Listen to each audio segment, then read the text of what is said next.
Flight Sports TV, man. That's my dude. I rolls with him. You heard what the man said. It's Flight Sports TV.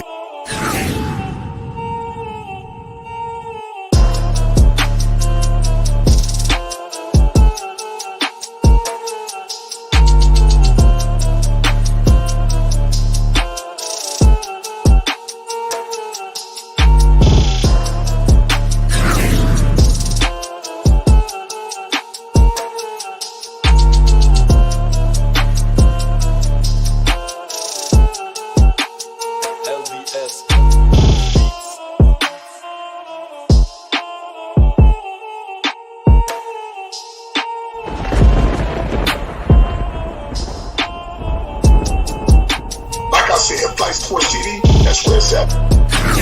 Flight Sports TV.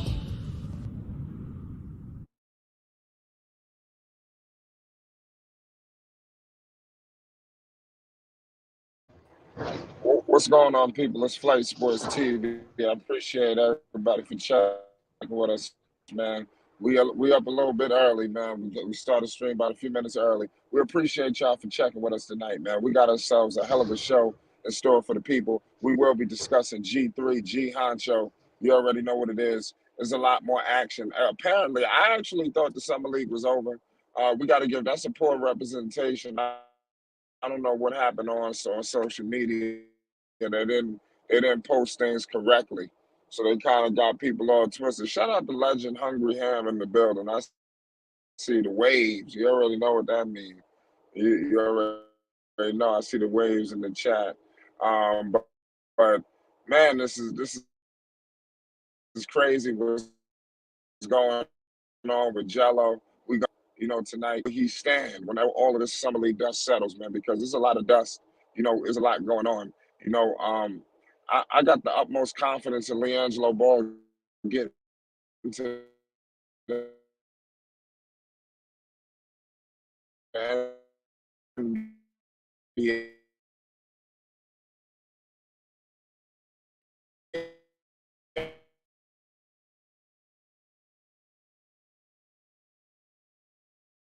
Make sure that he's on point. Next time he definitely gets an opportunity, and that next time is 24 hours for us. I had to find this out through a different source that I'm not even 100% sure if it's 100, but somebody told me it was. But nonetheless, Jello will be able to take the floor apparently against the Minnesota Timberwolves tomorrow. So if that's the next opportunity for Liangelo Ball, he must make that count. So he's one step closer to that ultimate goal. And we all know what that ultimate goal is, getting to the NBA. It's about damn time, ladies and gentlemen. It's just about damn time. And it's only a matter of time. You cannot delay destiny. You can't. We got a star-studded panel in the building. We got a star-studded chat. As you can see, we got Hungry Ham, Jaheem, the legendary Basil Carpenter Jr. I see everybody in the building. We appreciate y'all. All access. What's the deal, Dex? Talk to the people. We live. Yes, sir. Shout out to Flight Sports TV, the machine, the voice of the voiceless, the people's champ, the hottest shit in these streets. Salute to the panel. Salute to the chat. And salute to everybody that's rocking with us on the first part of the weekend.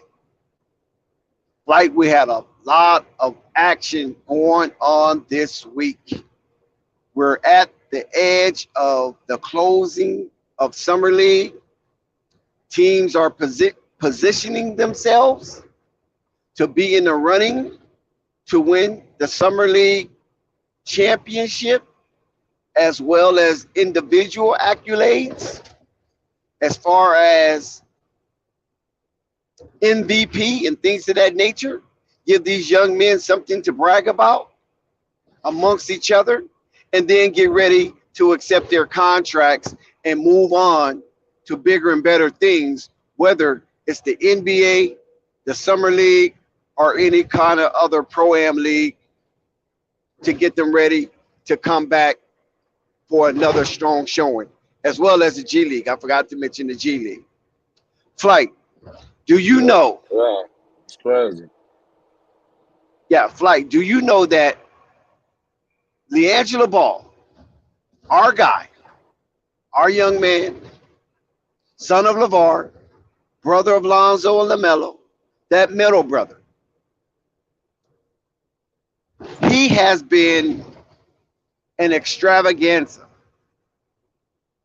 Whoa, whoa, whoa, whoa, whoa, whoa. I think you're getting a little bit out of hand. You're getting carried away. You're over embellishing what most of us have witnessed. No, I'm not just speaking about the basketball version of Liangelo Ball. What I'm speaking about is the attention that the media has given him on various channels. One of them is the NBA TV, and the other is ESPN. Two of the more dominant sport networks that's casting the NBA. And it's a shame for some of us, Flight, who believe that Liangelo don't got what it takes. That's What crazy. the Backstreet was it? The Backstreet Boys or NSYNC had the song "The Right Stuff." It was one of them. Some of them don't believe he has the right stuff, and I'm perplexed. Like I'm not going to even lie to some of the content that I'm hearing out here in these YouTube streets. Got me very perplexed when it comes to Liangelo Ball. Why is that? Easy. One thing about American media, and I'm speaking to everybody that consider themselves a citizen within the 48 states, the continental United States, and you count the two, Puerto Rico, Alaska, Hawaii, so the 51 states if you want to put it that way. Some are territories. If you is a part of that and you get American television, American media, then you know one thing about media, they don't play where they don't lay. Do I need to say that again, Flight? I mean, you might have to because there's a lot of people with amnesia. They don't play. I'm talking about the American media now, the Ted Turners of the world, the Rupert Murdochs of the world. You follow what I'm saying?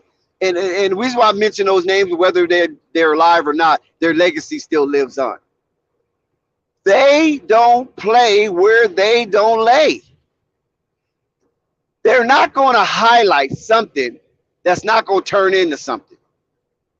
Or maybe I put it in a more harsher way.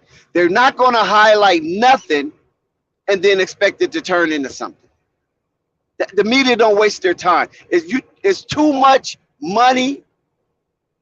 It's too much production. And it's too much equity that goes into media to get people like you and I interested enough that it will grab our attention and hold it. So when the media put something on air and they focus on it heavily, it's telling us you better watch this because something is about to happen. And we seen that in the summer league. We seen the media was heavy on Liangelo coattail, Jello, G3, G Honcho, 8 Ball. Heavy. They was showing the man stretching, for crying out loud. Listen, this not Deshaun Watson. This not Dak Prescott. This not Aaron Rodgers, Tom Brady. This not LeBron James. This not Kevin Durant, Steph Curry. This not those guys.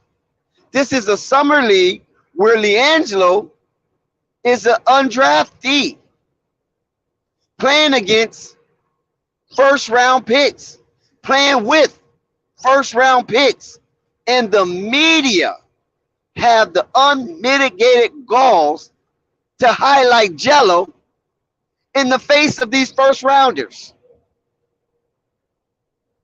That tells me something I don't know what it tells you guys, but it tells me that you better keep an eye on this young man because something is about to happen. I don't know what's about to happen, but the media is alluding is about to happen with Liangelo Ball. Flight, do you get any of that? I mean, it seems like you may get any of what? Like, kind of rephrase that for me. Like when we watch the Charlotte Hornets play, normally the media will focus on the highlighted player who they feel they're trying to highlight for that game, right? Right. Whether it's the Charlotte Hornets, whether it's Memphis, What? whether Right. it's OKC, it doesn't matter the team. The media going to put their camera, their focus on someone that they want to highlight, and for the people to grab hold to and pay attention to for the duration of the game.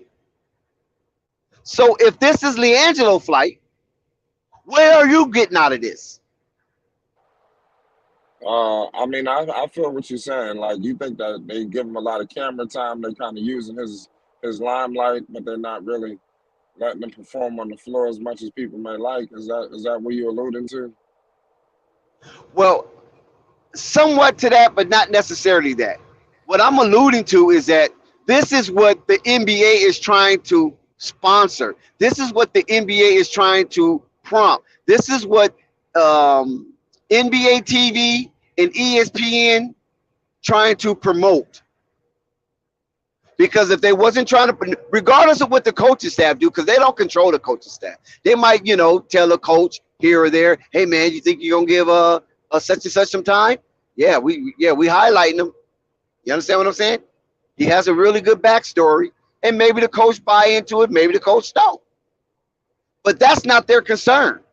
Their concern is you see what we see. That's what they're telling us. When the camera is on Liangelo constantly, not briefly, constantly, they're saying, do you see what we see? So they're following the what? They're following the crowd Right. because they're trying to feed our consumption here, Flight. Yeah, they know If what's the going on. right. You feel me? If the crowd was Jello, hell, we're gonna give them Jello. So that doesn't have anything to do with the coaching aspect of the Charlotte Hornets, but it has everything to do with sponsorship because they're selling sponsorship. Like this was what people don't get. And I'm hearing it from some of the people that I respect as far as their content, that you don't see the other side of the other side. You don't see that. They're not going to sponsor something that's going to turn the fans away. Because if they turn the fans away, the viewership goes down. If the viewership goes down, how are they going to negotiate the next telecast to sponsors to buy in? You understand what I'm saying? So if these other guys can't fit the bill because they can't draw the way that Liangelo draw, then what the hell are they there for? That's a good question. I would definitely would like for Liangelo to get some more playing time, and to be utilized a little bit more. You're absolutely right. They did this all season long last year as well, and then also leaking into Greensboro. It was a true travesty. And like I said, I believe that Jello, they'll never report it, but I believe Liangelo Ball was responsible for a lot of revenue out there in Greensboro, and Lord knows what the hell he's doing for the summer league when he's down there. I'm telling you, they'll never release those records what he did for the Greensboro Swarm. I'm telling you, And Jello and done you know added a what, lot of Flight? value That's to that good. community. Nobody There talks you about go. that. Yes, Flight. That's where I'm getting at. And that's where I'm trying to get a lot of these potent content creators to understand, but they're allowing themselves to be blinded by the darkness, not blinded by the light. Blinded by the light. Wake up in the music with the night. No, I ain't talking about that. They're being blinded by the darkness because this is a business. It's entertainment, but it's their entertainment business. So if the media, once again, I got to go here because the media is the media is a frequency, basically, to gather and galvanize eyeballs to a certain target. And once they get you on that certain target, then they can spew out or promulgate a narrative. That's the job of media. Some people use media as a tool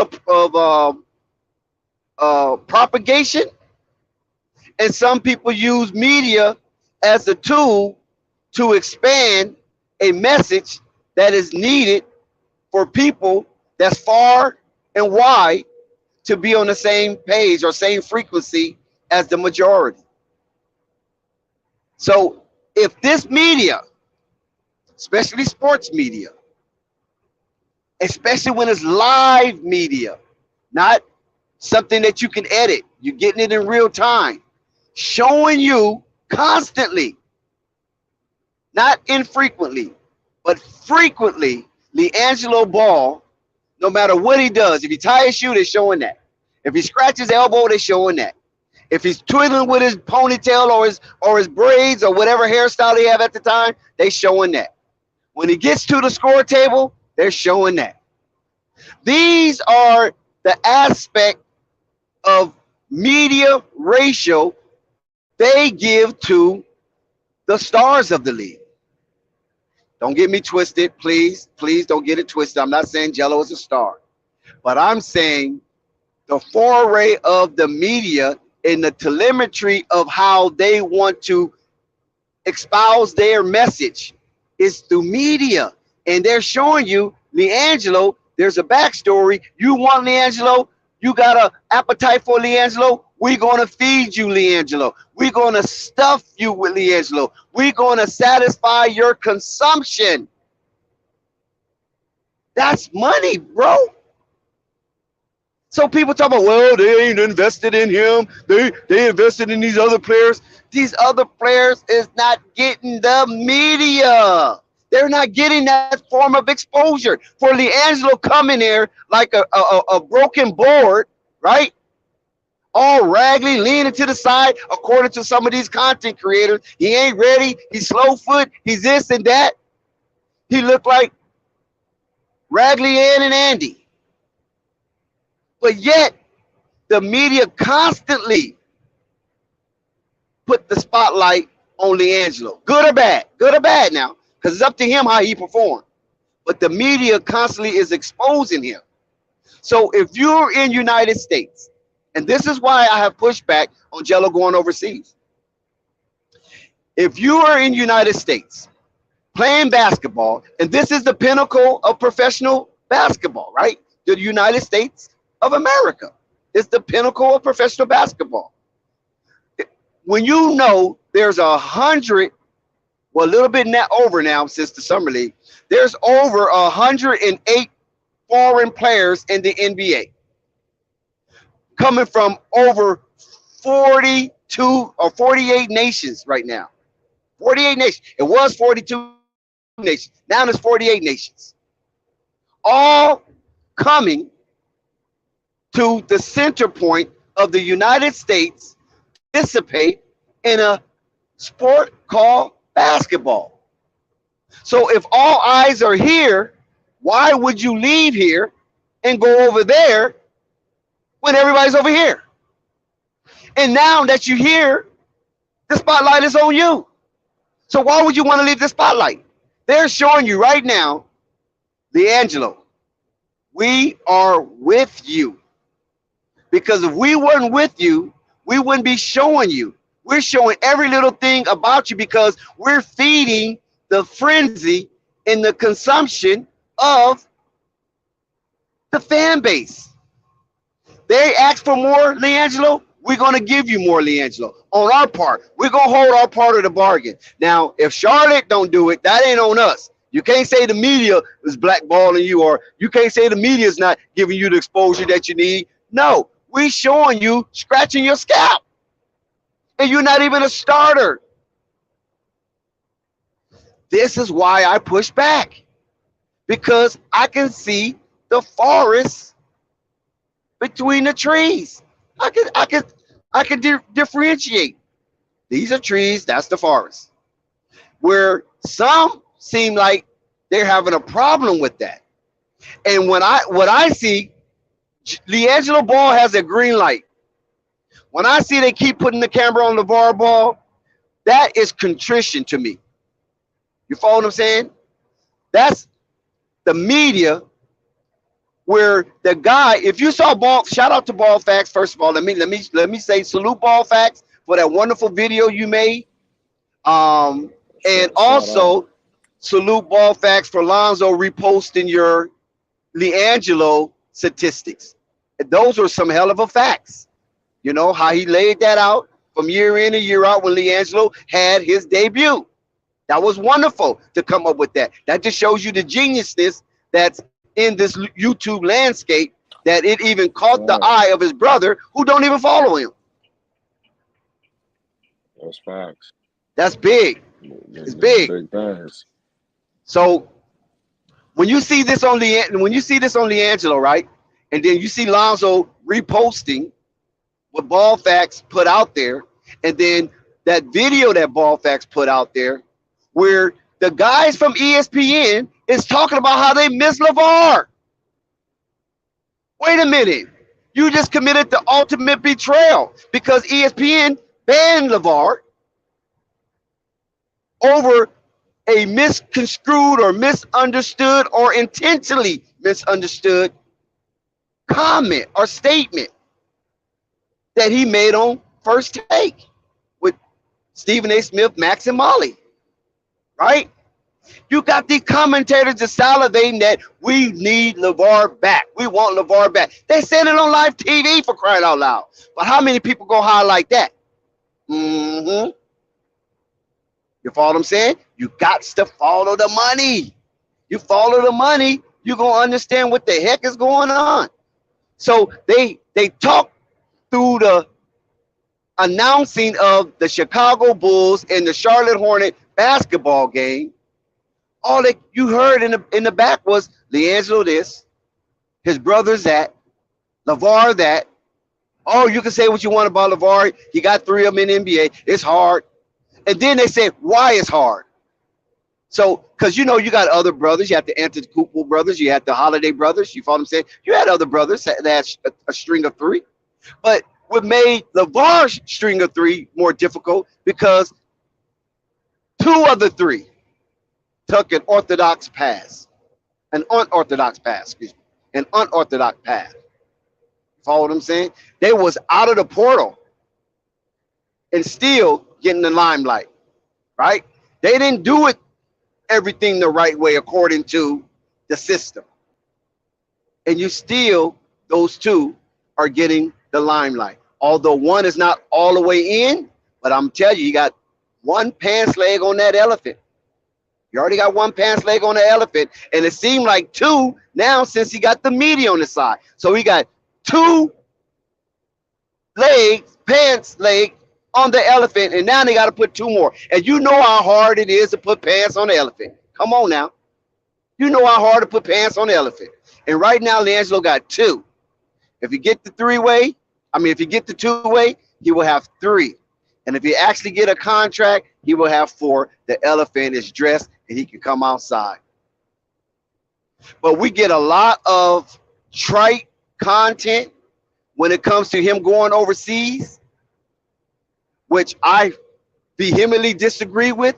I say that should be the last resort.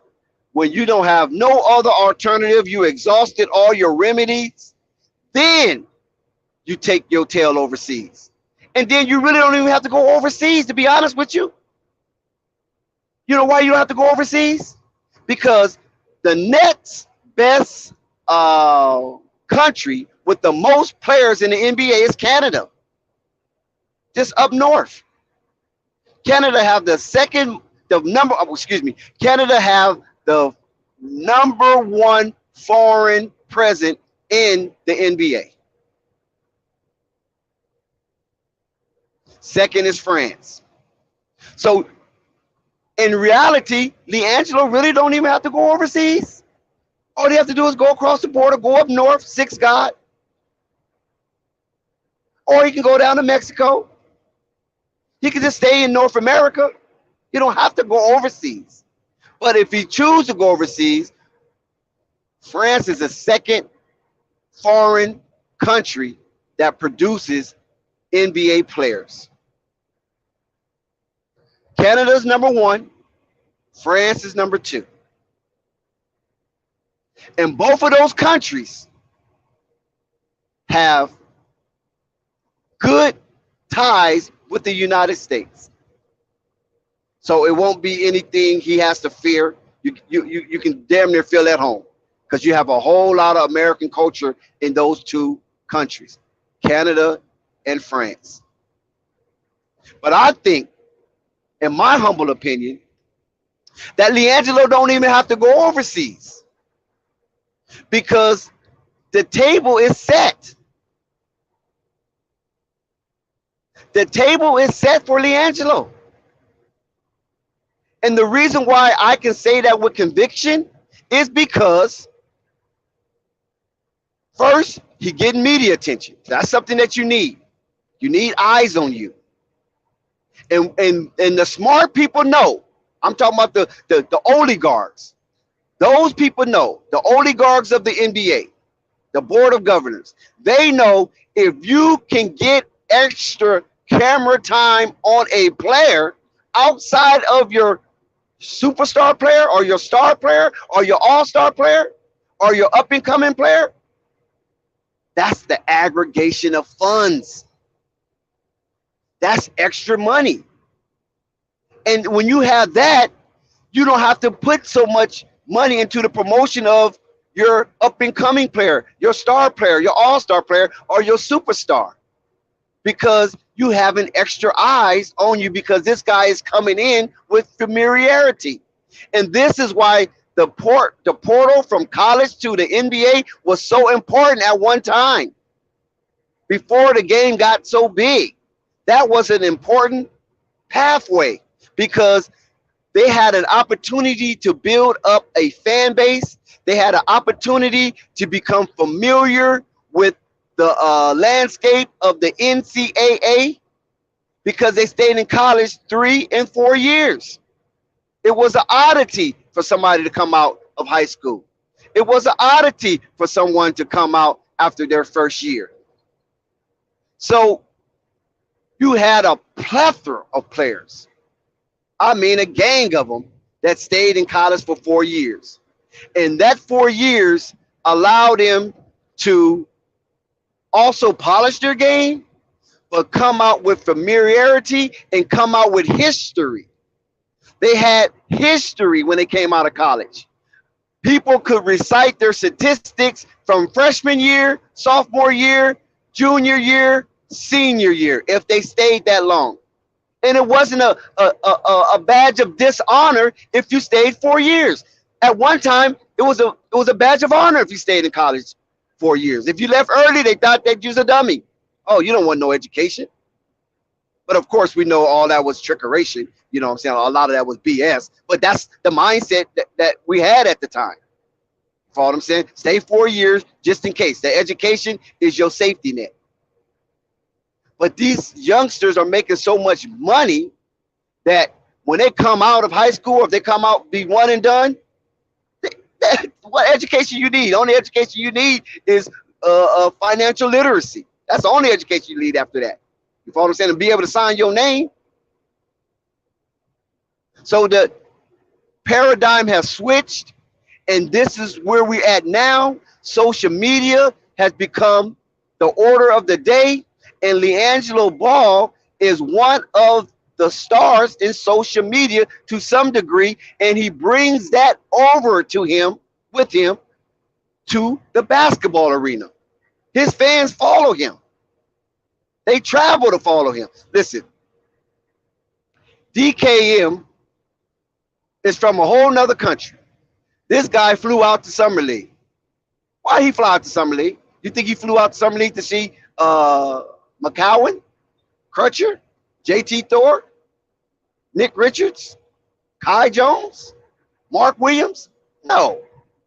He is one of many that flew out to see Liangelo do his thing in person and feel the vibe and the frequency of the crowd as they cheer him on to be successful. They're not saying Liangelo. Listen, I'm talking about the guys that are spending their hard-earned money now. They're not saying, oh, Liangelo's too slow. Oh, Liangelo this. Oh, Liangelo's that. They want to see the young man succeed. And that's what you get in that summer league. They want to see these young players succeed. They have friends, they have families, they have agents, they have team members, their friends and family. Everybody wants to see everybody succeed. They want you to go in one way, and when you come out, they want you to be the same way you came out, whole. If you go in whole, come out whole. Don't go in with no injuries, don't come out with no injuries. This is what they're cheering for. This is the vibe that you want to be in. I've been in that summer league. I know what that vibe is like. It is mad crazy, yo. When everybody's just cheering for success. Well, I won't say everybody. Let's say the overwhelming majority, because you can't say everybody. The overwhelming majority is cheering for success. Now, we laid that out, right? And now since we laid that out, now let's get to the crust of everything. Liangelo Ball is in a very sticky situation. Liangelo Ball is in a very sticky situation. For one thing, the Charlotte Hornets basically have their depth chart already projected. And Liangelo's not high enough on their depth chart as of yet, because things could change, things could be reordered, things could be rearranged. As of yet, where we can be comfortable enough to say he has that final two-way slot. He's not there yet. But he's closer today than he was yesterday when it comes to that two-way slot. And I'm not just saying this because I want to hear myself talk, nor am I bumping my gums because I like the way it sounds. No, I'm not giving you no crazy cacophony. No, that's not what's happening here. I'm trying to give you some thorough content with substance. The reason why I say that he's closer today than he was yesterday is based on the fact is that after all of the minor and temporary setbacks coming into Summer League, Liangelo had an opportunity against the Cleveland Cavaliers to play, and he played fairly well. Then he doubled down on his defense against the Chicago Bulls. Now, that game was basically out of hand, and Chicago Bulls shot a way higher percentage than the Charlotte Hornets. But at the same time, Liangelo gave maximum effort to every steal attempt, to every box out, to every shot block attempt. He gave maximum effort. He didn't give a lazy effort. And that's, from what I hear, the coaches was impressed with. Regardless of the score, Liangelo played like the score was 0-0. The shots that Liangelo missed wasn't of emphasis. What was of emphasis this game was he played solid defense. Because this game, they wanted to highlight Bryce McCowan because they had Dalen Terry coming into town.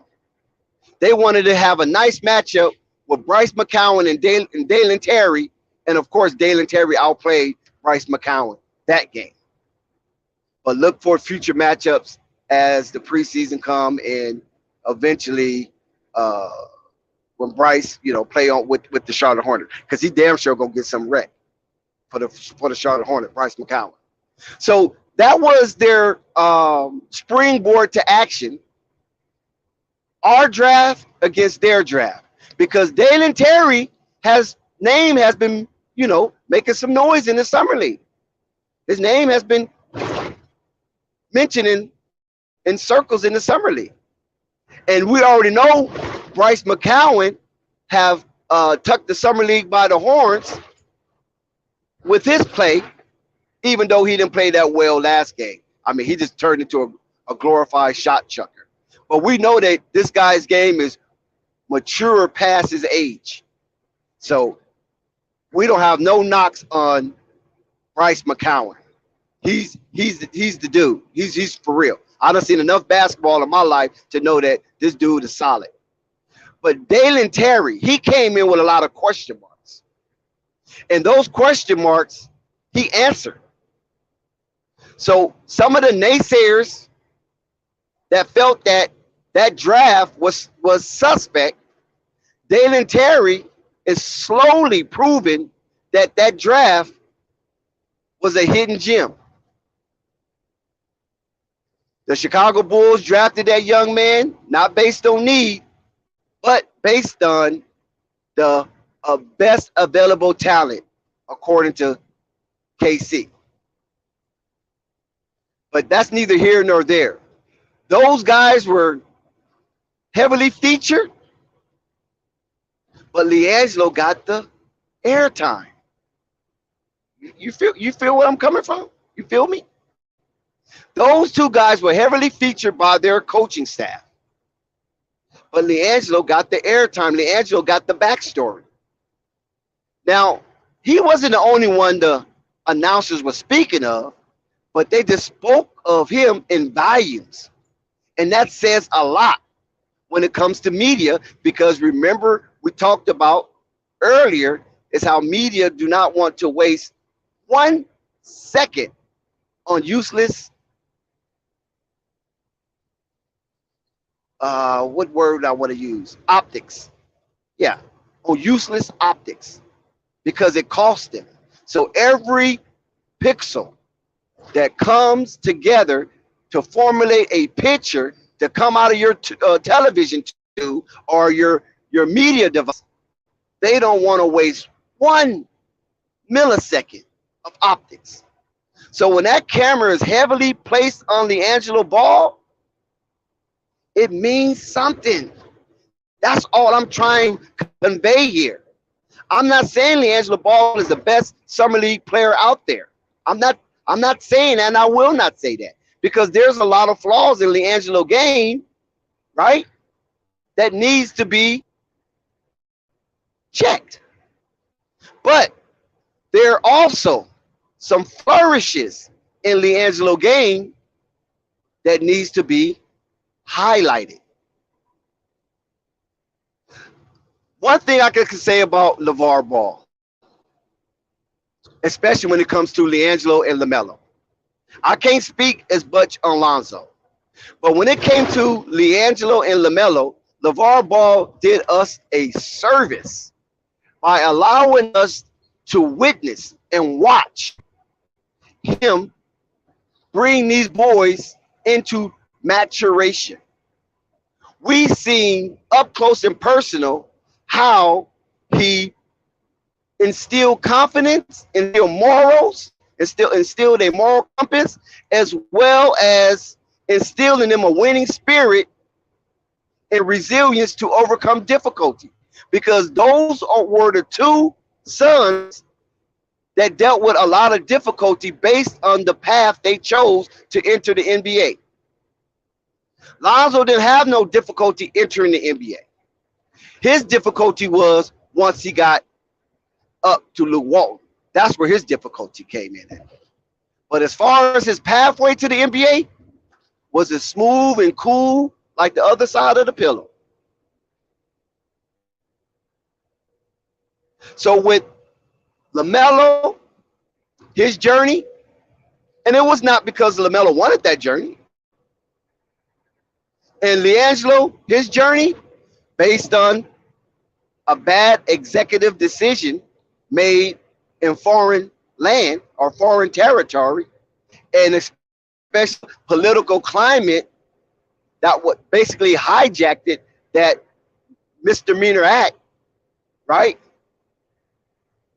allowed Jello to have a difficult journey. In spite of all that, Liangelo Ball and Lamelo Ball have overcome a tremendous amount of impediments that was placed in their path. This is the mindset of Lamelo. This is the mindset of Lamelo. Nothing you can do that's going to stop me from doing what I want to do. That's the mindset of Lamelo. If you haven't got that to this point, watching him grow up and witness him involved in the family, then I'm sadly mistaken that you missed out on a good show and a good form of mental fortitude being developed right before our eyes. Liangelo Ball showed us his loyalty. When things seemed to go awry with the big baller brand, and everybody seemed to be scrambling, running for shelter, Liangelo stayed firm. I remember when Liangelo was watching or witnessing LaMelo leave to go to Ohio to Spire, right? And I mean, no, I wasn't Aspire. I think it was the NBL. I think it was the NBL. I think it was the NBL, if I'm not mistaken. But basically what I'm saying is that he watched LaMelo leave, right? Lonzo was already in New Orleans. And you know what he said? Yeah, I'm going to stay here with the big baller. I'm going to hold it down right here. Make sure Pops is good. That's what he said out of his own mouth. It wasn't scripted, because that's how he felt. I ain't going to leave Pops like that. I'm going to be right here, Pops, holding it down. And he was helping along with the big baller brand for a little while until he started getting called to come back to hoop. So right there shows his loyalty. Some people say he's too loyal by fault. I don't know about all that. Some people say, why is he still in the Charlotte organization? Why he don't leave? They're not treating him right. But according to Liangelo, he said this is like home to him. So I'm only going by what Liangelo say. It feels like home to him. Him and LaMelo, they talk, they kick it, they be in the gym. The new coach, Steve Clifford. That's all he can say about LaMelo, is that the guy's passionate. The guy loves basketball. He's young. I mean, he's a multimillionaire, but he's always in the freaking gym. Borrego, you couldn't take advantage of that. The coach over in Lithuania, you couldn't take advantage of that. When LeVar tell that coach over in Lithuania, man, you're gonna regret not playing my boys. You're gonna regret not playing my boys. Because that coach didn't see what he needed to see. Because if he would have played LaMelo and Liangelo the way they're supposed to be played, based on their game, not based on their celebrity, but even if they're celebrity, because there was rock stars over in Lithuania, even if it was based on their celebrity, his trajectory would be different right now. He would be like the guy that discovered Luka Doncic. I mean, not Luka Doncic, excuse me, not Luka Doncic, I take that back. Jokic. He would be that guy, sitting fat with a big house in Hollywood Hills and another big mansion in freaking Aspen. Coming out of a rock poor country because he heard a story that the Joker dad, when the Joker was 15, I think it was 15 or 16, beat up 14 grown men, and every last one of them was injured. And when he heard about this bar fight, and the guy was like 7'1", like almost 400 pounds, he was just as big as Andre the Giant almost. And he said, "Hey man, do you have any sons?" He was like, "Yeah, I got some sons." He didn't think nothing of it. "Yeah, I got some sons." "Are they tall like you?" "Yeah, I got a few of them." "Do they play basketball?" "One play basketball, and he loves it, but I don't know how good he is." This is his pops talking. He would say, "Well, let me see him. Let me see him." Once he saw Joker, it was like, ching, ching. America, here we come. He said, "Please give me your boy. Please give me your boy. I'm going to take care of him. I promise you. Please give me your boy. He's going to be protected." He trusted the man. The rest is history. Joker, 2-time MVP in the NBA with the richest contract ever in the NBA. From a war-torn country, just playing basketball loosely. Gyms. And this is why you get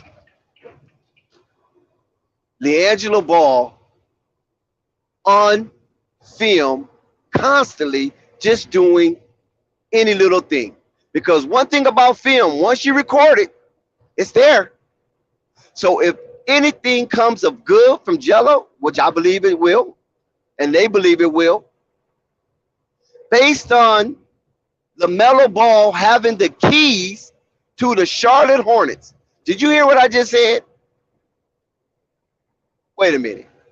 You guys ain't mad at me because I said he got the keys, are you?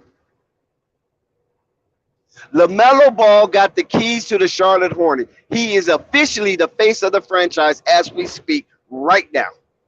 Officially the face of the Charlotte Hornets franchise. Well, how do you know that, Dex? I won't get too much into detail, but I can tell you this. Right now, the Charlotte Hornets is having a PR nightmare. Right now, the Charlotte Hornets is in the midst of a PR nightmare.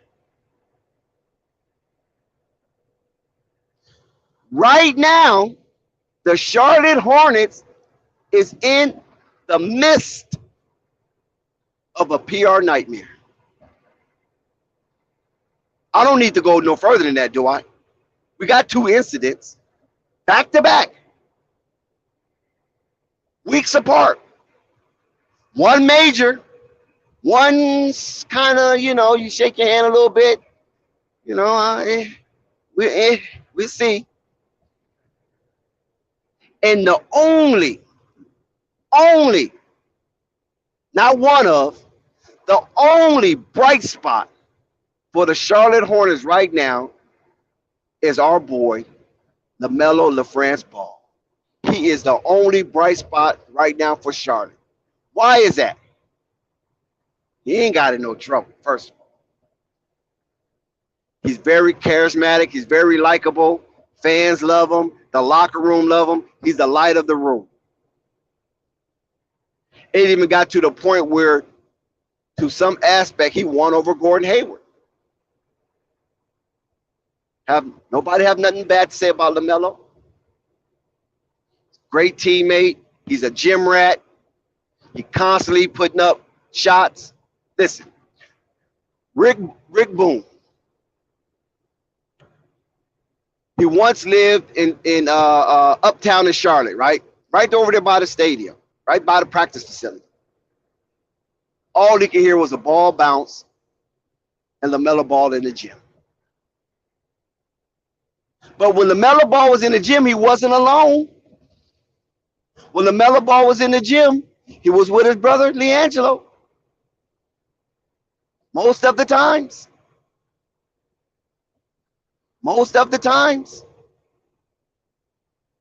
So when you look at Liangelo, you actually is looking at LaMelo Ball mentor. He gave it to you. He said, "I talk to LaMelo every day. Not some days, not here or there, every day." We talk about basketball, life. They're both actually opening up their cranium and sharing their dreams to each other. That's what brothers do. That's what me and my brothers do. And I'm quite sure if you have a brother that you're pretty close with, I'm quite sure you do it with him too. So what makes these guys any different? So if Liangelo is sharing his dreams with Lamelo, how do you think Lamelo feel about that? You think Lamelo's a dream crusher? Do you honestly think Lamelo Ball is a dream crusher? And do you think he's a dream crusher on his own freaking brother who have came to his rescue on numerous occasions, whether it was a fight in Lithuania or whether it's to help him out in the JBA to make sure his stocks don't fall? Because if LaMelo Ball wasn't successful in the JBA, do you know what the pundits would have said about him? You know how they would have drug his name through the mud, that he couldn't be successful in his own father's league, that pampers to his skill with a lower grade of competition? You don't think he knows that? You don't think he's be reminded of that? When Charlotte Hornet had the back-to-back PR nightmare scandal, he was putting up shots and he was with his dad constantly with his pops. And I'm quite sure the conversation went, well, son, I told you before the season, I told you, you need to be here with me because you need to be debriefed, you need to be realigned, and you need to be recalibrated before you get back out there.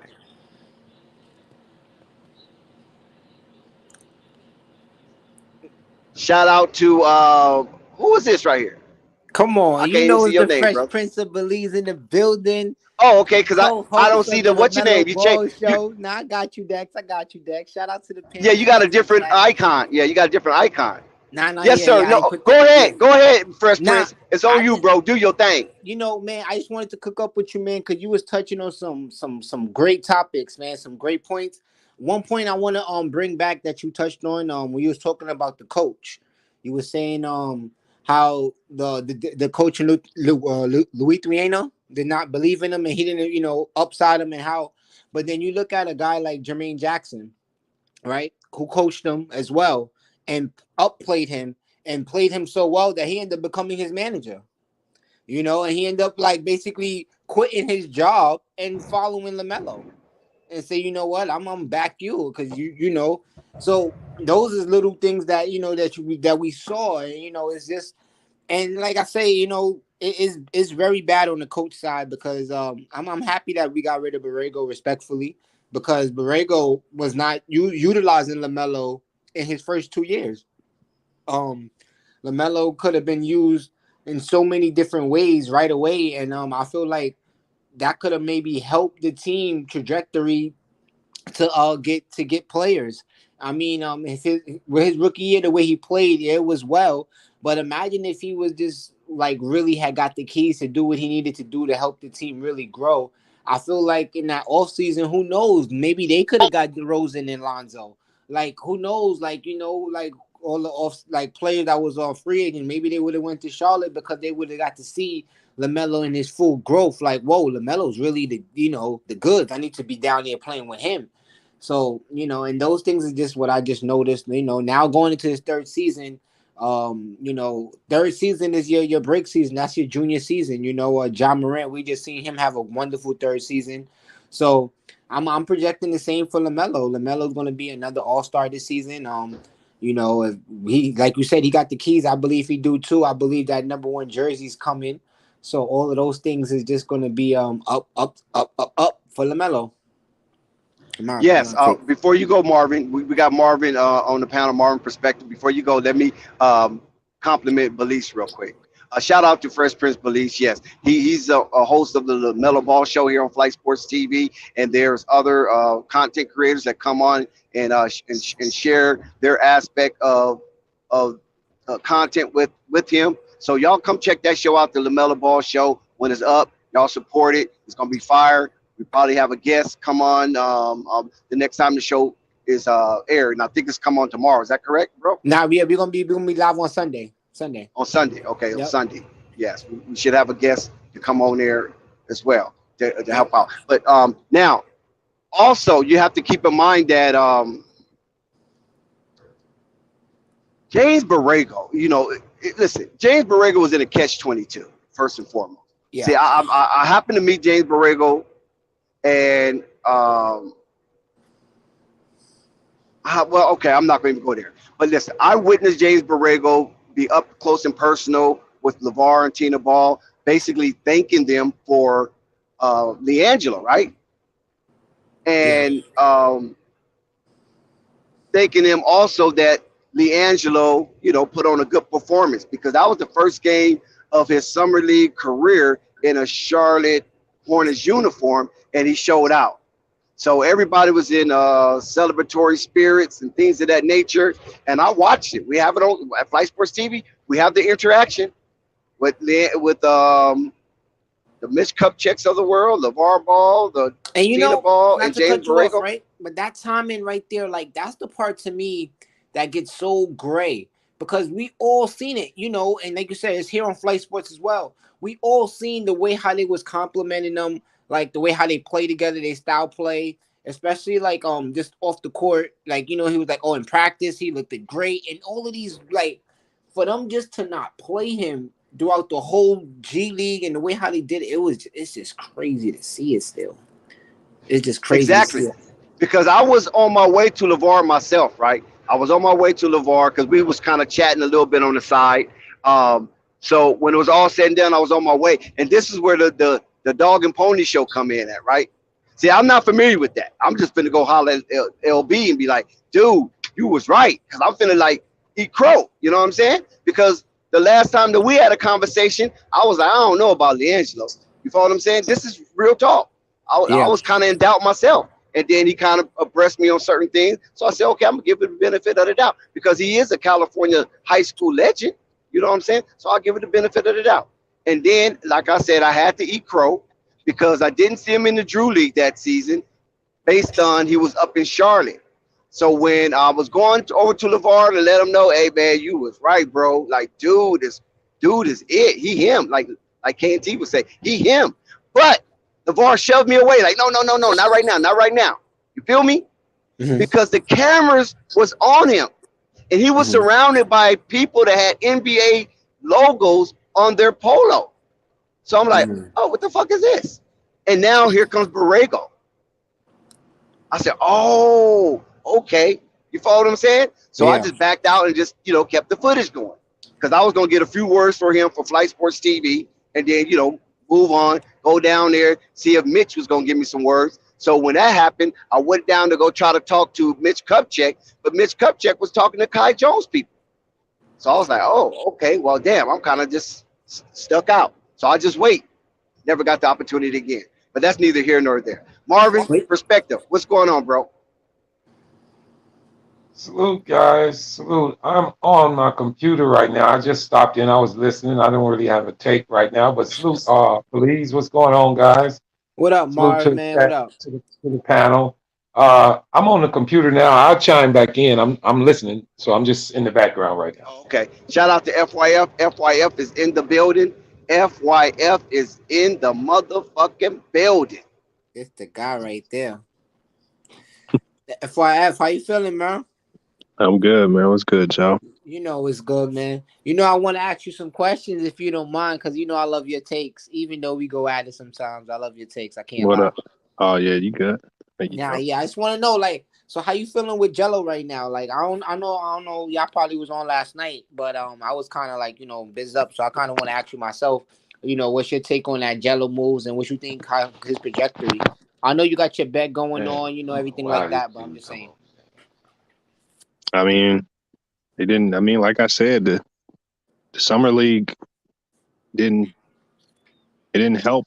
It made his case harder. It made things more complicated now, because now, I mean, if you're on the outside looking in, you're asking, okay, why didn't they play him? Is there something going on?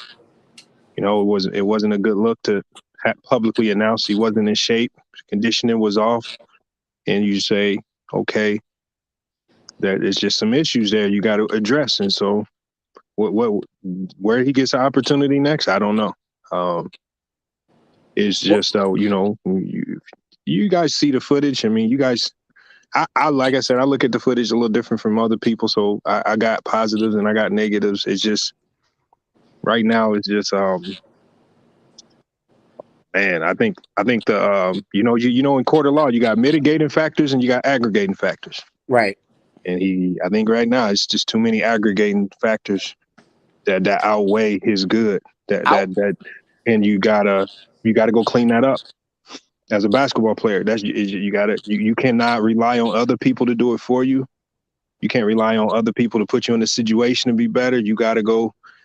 It's a big boy league. You got to, you know, if no one's catering to you because you don't got that contract, you got to go make it happen yourself. But, you know, I saw his statement. When I looked at his statement, I was watching Ball Facts video, and Jello said, I like it here. Just like Dex said, it's home. I feel home here. He's comfortable with his role in the position that Charlotte's given him, in the minutes and everything that they're giving him. So it seems to me that he's okay with this situation. And if he's okay with it, who am I to force something else on him, to say that he needs to push for more? If he's okay with this, then I'm happy for him. He said he just wants to play basketball. He just wants to hoop. I saw the statement. And what I got from that is this is what he enjoys. He wants just to be around the team. He said he loves the fact that his brother's in the league. That's his endeavors. That's his wishes. I'm good. I'm fine with that. I'm not going to force something on somebody that don't, you know, I'm not going to force something on them that they're not saying that they want publicly. Well, for me personally, out of shape, I felt like that's a stretch. I don't feel like he was out of shape. I feel like he's probably not in the shape that they probably prefer him to be in. I felt like he was in great shape. I also watched that Ball Fact video, so shout out to Ball Fact because he did a number with that one. With the last two ones, actually, I really like what he did because it was short enough to show his whole time with the minutes of, you know, he didn't play that much minutes, so you got to see exactly how it panned out. And I don't know, man. I seen him open a lot and they not passing the ball. I seen you know, I seen him force shots when he had open shots. I seen him ask for the ball and them not give it to him. I seen him make some nice defensive plays. So I say all of those things to say that I can see him on the roster for the Hornets because, again, with the trajectory of LaMelo and their chemistry alone, I believe that should be enough to get him on the team to play with those guys. I mean, if they bring up Scotty Lewis on the team, Scotty Lewis also played with him in the G League. We got a new coach. I feel like the coach Clifford, he knows what he got to do. I think you might lose that bet, FYF, man. I ain't gonna lie to you, man. I think they got it. I think he's gonna be on the team. You want to make it with me? Nah, I can't afford it, man. We could just do $10. Anything I can get out you, I'll take. Oh yeah, we could do a $10 for the Lamelo Ball show. We could do $10. I could do that. Yeah, let's do that. I could. I believe in Jello that much that I could definitely cash app you $10 if he do not make the team. It's not about like I said, like when you look at Ball Facts video, Ball Facts pointed out some things. You got to think. For me, when I look at the videos, when I look at when he's open, all right, when I look at when he catches the ball, what he does with it, that's where the problems begin with me. So when he's open, what do I see?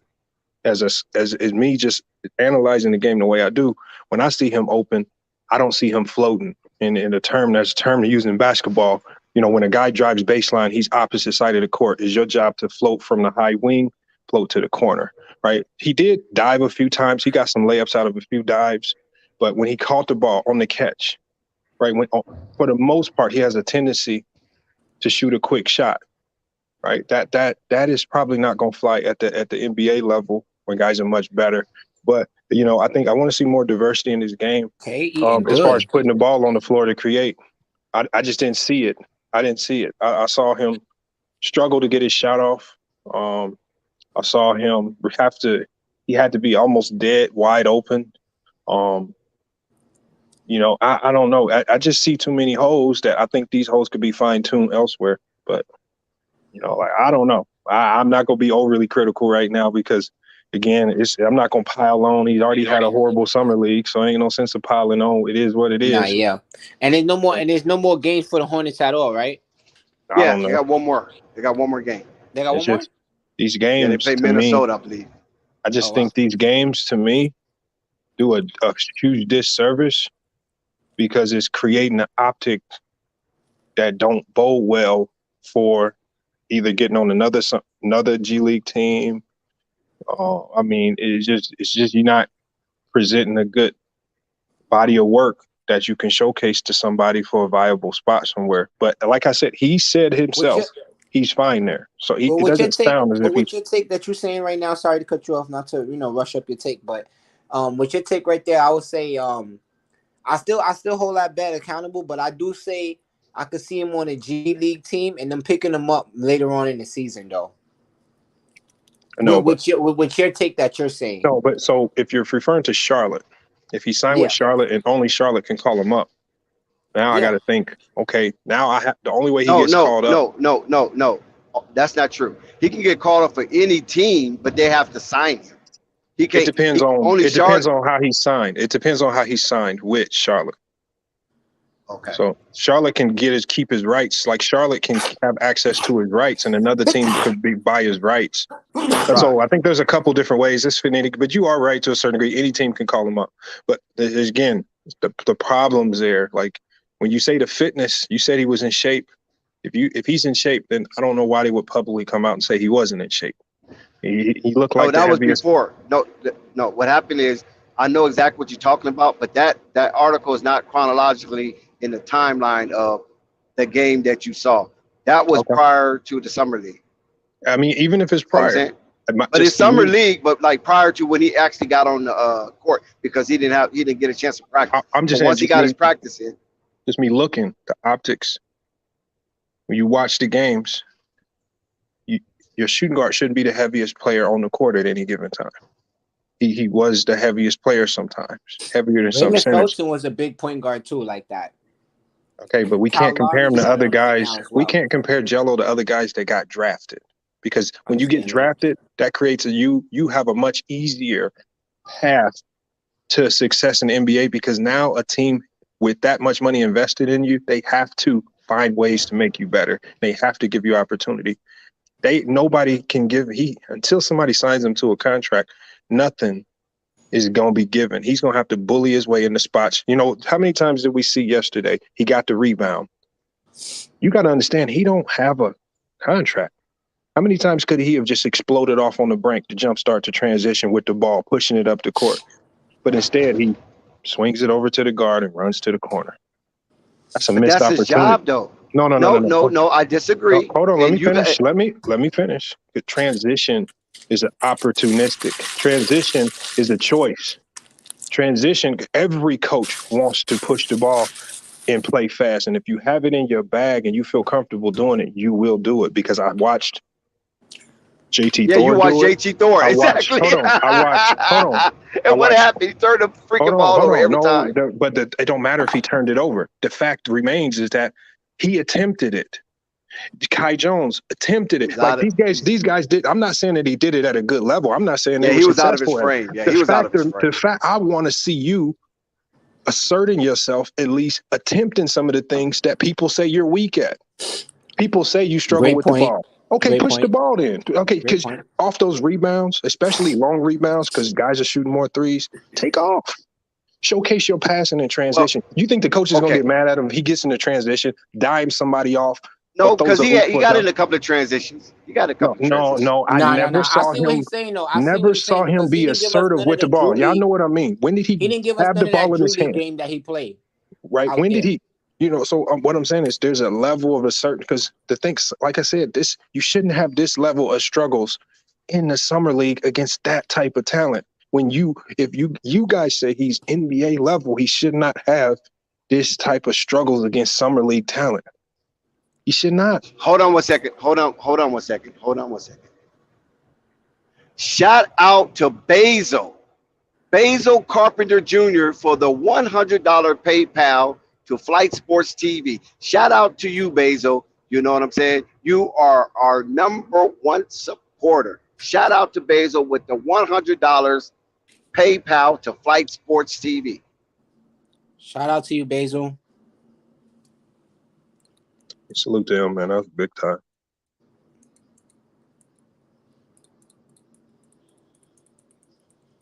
Go ahead, FYF. Continue. Shout out to Rave. Rave just popped up. I just, like I said, man, I wish I just saw a more assertiveness and really pushing the limits on the boundaries of things that people say he can't do well. I really wanted to see more of that, because Summer League is the place where you test out things, where you try everything that you've been working on. You know what? If it don't work out, who cares? It's just Summer League, right? They already not playing them much anyway. Fair right. enough. So capitalize and take advantage of the minutes you got. And so the fact that he's buying into whatever the coach says, pass it to the point guard, make sure you let them set up and do their thing.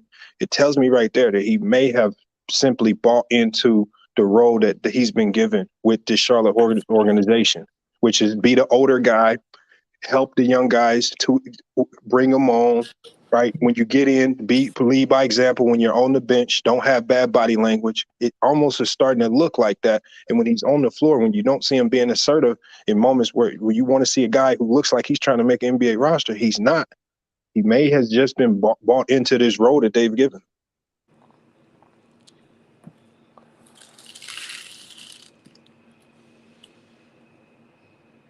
It's hard not to argue with that one, because when you do watch it, it does look like he's buying in, like you said. And I said this numerous times. I was at the game when he was in Long Island, and I was the first one to say, yo, just walk off the court, pull an Antonio Brown. And he looked back and he laughed. I literally looked back at me and laughed. And you know, but what I'm saying is that that's how I felt in the Antonio Brown was drafted. Like FYF said, he's drafted. So it's some stock there. I'm just saying. On a serious tip. I don't really buy into all of it. I understand what FYF is getting at. That he's trying to say Liangelo is basically in a sunken place. Liangelo is nowhere near no sunken place. First of all, Liangelo knows what they told him to be stout at, and that is to work on your defense. We're not looking for your scoring right now, Liangelo. We already know where you are with that. This is what they tell him now. This is not speculation. This is fact. And so he is trying to work on his defense to the best of his ability. Now, as far as him pulling down rebounds and looking for the guard, actually, that's what you're supposed to do. Now, if you was uber athlete, yes, that's what you're supposed to do. Get the rebound, find your guard. Follow what I'm saying? In the 90s. That's just basic basketball. There ain't no era. No, in this era, it's not like that. Everybody pushes. We see it. But if you have a team that wants to do that, then cool. We don't know if that's what they want to do, because one thing I heard the coach say is that they want to feature Jalen Crutcher. So if they want to feature Jalen Crutcher, maybe they want him to push the ball and get him in certain scenarios. That's exactly what I'm saying. They want to feature other guys. So Jello, when you get the ball, slow it down, give it to the guys that we want to feature so we can see them in certain situational plays. When the shot clock is at 10, right? How do they operate this pistol set? How do they run this pick and roll set over there? Because remember, Jello, y'all saw, how many times did y'all see Jello come off a pin down, but he will be wide open and the guard would drive away from him doing some weird pin down like they're trying a different set. True. So what I'm saying is they're out there telling that team, the coaches, some of them test things out. New pin downs, 2 sets. How well can you pick up on these plays? And it seemed like they were more focused on developing those guys in certain situational plays as opposed to playing winning basketball, because making the winning play would have been in some of them situations, kicking it out to Jello for the 3. That's the winning play. So that's why I say, I'm saying when I'm looking at it, it don't look right to me. It looks like he's being an extension of the coach. He's trying to, remember, I told y'all the pace looks like it slows down when he comes in. It doesn't get frenetic, but it slows down now. I believe because he's there to intentionally slow it down so they can see those other guys in the half court. Great take. Well, I don't know about that part, but all I know is this. This is what he said out of his own mouth. The way he's going to get into the NBA is through his defense. So they want to see him play defense. They're already familiar with what he can do from last season, last summer league, as far as him putting the ball up. What they do want to see is how he progressed on defense. That's what they want, and that's what he said they want. So if that's what they want, then hey, what are you going to do? Buck the system? Dex. No matter how I feel that they're No. missing him on passes and they're not. Jello's coming off curls too. They got a couple of plays I saw him come off curls. They called his number or whatever. You know, he just didn't make the shot yesterday, but the day before, you know, he made a few of those shots. So, but the thing that he said, and I only can go by what he said and can't be mad at it. If that's the way he wants to get in, they said this is the way you're going to have to get in. If defense is what they asked him to do, as an athlete, high school, from college to pro, they will all tell you this. The fastest way to improve defensively is to do what? You can instantly in one summer improve defensively by getting in better shape, being faster on your feet, because you can beat guys to the spot, right? But when you are heavy at that weight that he's carrying, he's not going to be stable to stay in front of NBA caliber players. And we see him struggling with summer league caliber players. Jello's heavy? Yes. That's what you see. For a shooting guard, he's too 6'5", heavy. 230. That's too heavy. Okay. He's not going to be So able he to should stay be in front of, 6'5", 215. he should be playing at 215. Yes. He should never exceed 215, especially if you're looking for him to improve defensively. If that's what they told him, he needs to cut weight. Because on the perimeter is about speed. Remember, it's not even about stopping your man. Why are from you saying scoring. that? Why are you saying that like he's slow though? It's about containing it long enough so that your help comes, because most teams are zoning up to a certain degree. But if you can beat on one dribble, if you look at Utah with all those guards getting beat in one dribble, you're gonna get destroyed. And Jello with this foot speed, he's one or two steps too slow to play. If you're talking improve defensively, that's the easiest way to get better defensively. Get in shape, lose weight, be faster. Then that's what he's going to have to do, because that's what he said out of his own mouth. So quickest way he's going to get up there on his own merit is to get better at defense, and that's what he's committed to get better at defense. Of course, he's going to shoot a few shots here or there, but that's not his main focus. His main focus to target is defense. Now, okay, what about this situation? Okay, go ahead, Rave. Let Rave share a little light, because he's been kind of quiet. Do the cat got your tongue? Listen, here's my thing. Last year, I said Chicago should get Jello. It wasn't out of no fandom. It wasn't out of, Zoe's there. I know a lot of people wanted Jello to be on the Hornets because he had the opportunity to play with Melo. And I understand. I'm not sweating that. My issue was, I said Chicago actually needs a shooter. They're a very organization that is very useful of their players. Right now, as we speak, I've seen Chicago throw in the G League during the season before. Last season in Chicago. They had some of the G League players sit on the bench on the side or even throw in. What's his name? Also, right now, as we speak, this season, Chicago needs shooters. We expected guys like Kobe White, Troy Brown Jr., few guys to come off with the shooting, but that did not happen. And Chicago not only has let it be known they was going to get Zoe if he fell, but they didn't.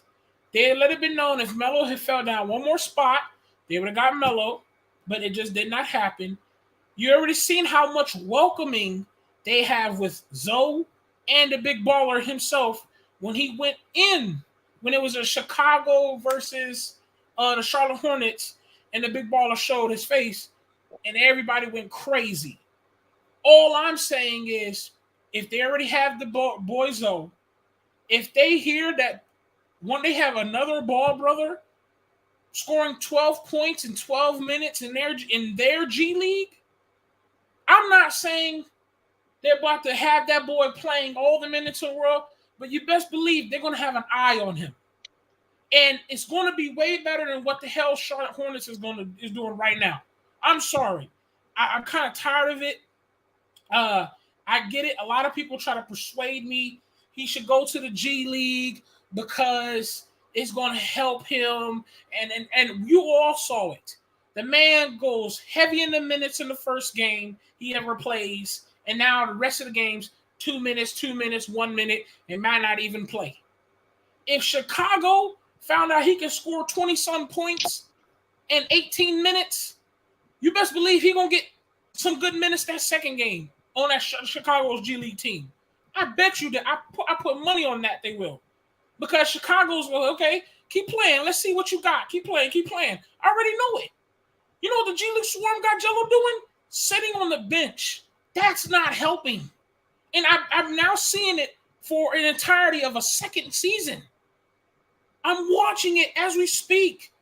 I'm literally getting on the stream with you guys, ready to watch the stream, praying that Jello gets on the court. I'm tired of praying. Like, I'm serious. This is why I said he got to go to Chicago or go to LA. They got the LA. They playing every single player off the bench. But no, the Swarm, no, Jello gonna sit right there at the edge. He get there when he get there. I'm sorry, that's not helping at all. You can say what all the things y'all can say, but man, 2 minutes cannot work. And what sucks is making Jello look so bad because he's so anxious. He's so ready to show you guys what he's been practicing on, what he's trying to work on, what he's been learning on. And it looks bad because they're like, well, Jello, he didn't shoot so good. Well, you know good and well he's the sniper. He's really good at shooting, but it ain't really coming out yet because guess what? He's anxious out there. He's trying to show you guys, I'm serious. I really want to play in the NBA, but it can't be shown with this Swarm team. And it's already bad enough. This Swarm team and his Hornets is already a bad organization anyways with the offense. Mitch Kupchak and all that. It's horrible. I'm sorry. I'm tired of it. Hornets, I hope they even make the playoffs. Something has to change. That's all I'm saying. And if Jello gotta make a talk with the agent and say, hey man, I gotta play on a different G League team, please do so. It's getting on my nerves. Like, okay, if Jello plays in G League for the rest of his life, cool. But at least, if he's gonna be on the G League, let him develop. Let him play. Let him get the equal opportunity as guys that you guys don't even speak out of your tongues. That's all I'm saying. Because I can name tons of dudes that you don't even pop on and think about is going to have a way opportunity in Jello, and that sucks. I'm sorry, that sucks. You're not going to tell me a Felicio is earned a second contract of a guaranteed $30 million, and they're in Chicago still paying for his contract as we speak. I get what you're saying. Hey, guys, work on this. He got to work on that. But good Lord, at least give the man more than 2 minutes. You can't do shit with that. Y'all good continue, man. My bad. Brave. I think the problem in the philosophy there, which I appreciate the energy, but here's the problem. He can't just go to a team. They have to pick up the phone and call them and say, we need you here on this G League team. And when a team generally calls you like that, they usually call you with that offer for that two-way spot to lure you over there. You know, when Mac McClung got waived from the Lakers G League team, right? Literally every team in the league was calling him, saying we want you over here. And he ended up going to the Warriors and switched over to, remember, that's the G League MVP. Everybody wanted him in their program. But Mac McClung's not just going over there on no Exhibit 10 deal. To get my services, I need that two-way. I need a roster spot. That's what I need. I'm not going over there if you ain't offering nothing. So, unfortunately, there's no equal opportunity in the NBA. Whoa. Hold on. Let me finish. Whoa. There's nothing equal in the NBA. Don't forget about his tour in the Chicago Bulls farm. Okay. What I'm saying is there's nothing equal in the NBA. It's not equal because the money makes it unbalanced. The money dictates a lot. with regards to who gets developed and who plays. This is why number one draft picks, even if they look like bust, a team will do everything in their power to try to get that player to play up to the potential that they hope for. All right, because Killian Hayes. You talk even Anthony Bennett. I mean, they tried with that man. They tried their hardest. It just didn't work out. But with the number one draft pick, especially top 10, that's a $40 million investment. You gotta try. And then when you look at this Charlotte Hornets team, they got so many different young investments all over the place. It's hard.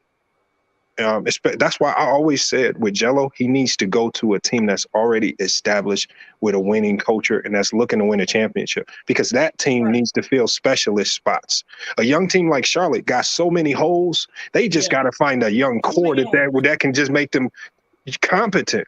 If he can get into a system, if you look at teams that need shooting, right? If you look at teams like Celtics, who didn't have no bench at all, but they desperately needed shooting. When you look at teams like obviously the Lakers didn't have a lick of goddamn shooting.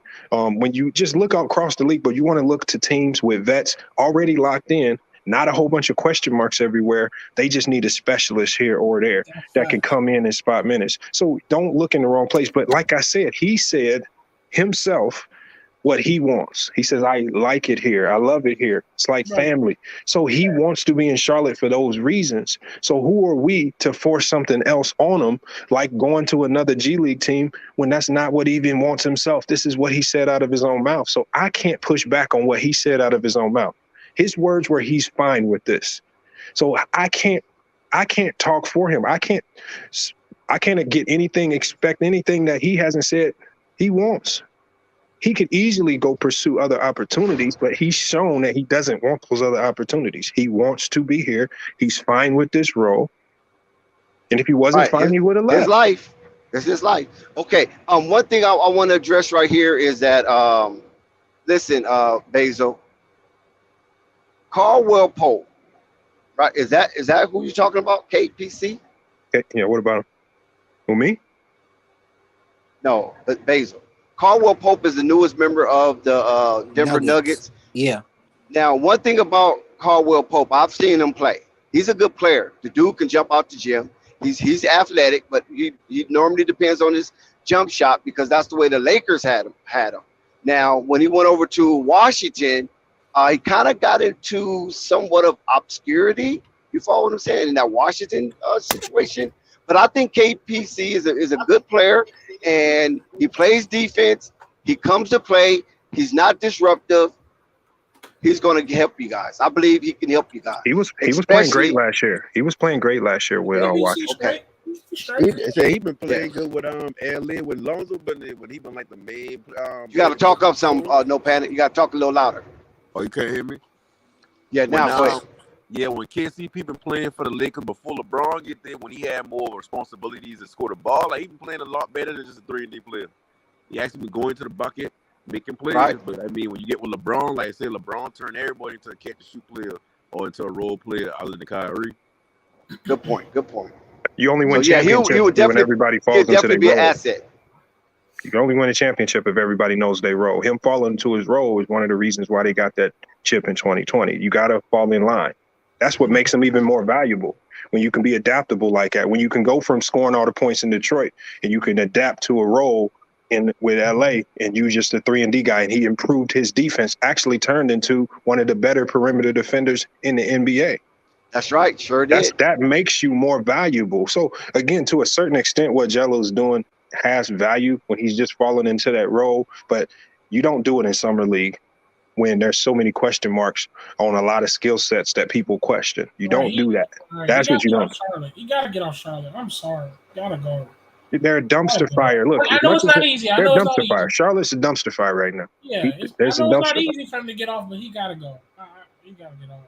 And Charlotte, like you said, in facts, FYF, I mean, you're asking him to be a part of a team that has so many holes to fill. I don't think they even know what their starting lineup is looking like for next season. They just got a coach during the draft. I mean, and the Swarm team, what is their structure? What is their game plan when they get on that court?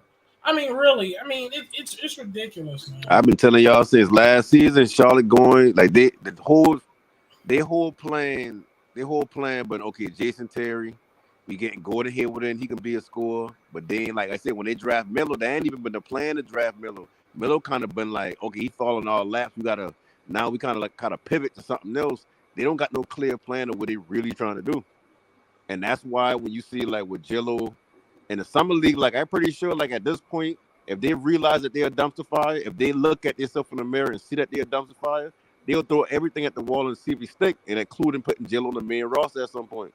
Like I'm I said, on tanking. everything If I'm Charlotte, I'm FYF a tank. saying, I agree with FYF on pretty much everything he's saying, except for we differ when he comes to if he gonna be in the league or not. Because I feel like just by him being Jello, just by him being like having fanfare and all that, that gonna get him in there on the strength of business. But other than that, like I mean, everything FYF I like the way you saying, sound.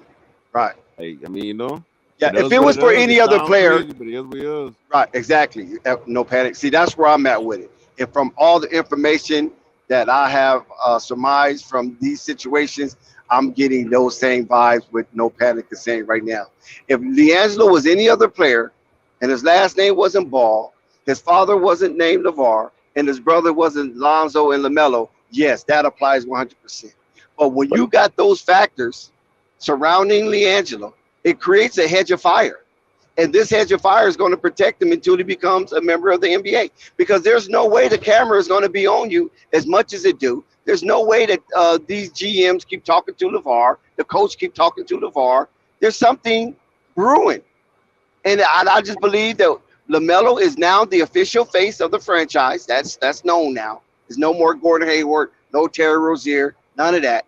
He is the official face of the franchise. He will have the keys. Stephen Clifford has came on record to say, basically paraphrasing, it's going to be a bunsy coaching LaMelo Ball this year.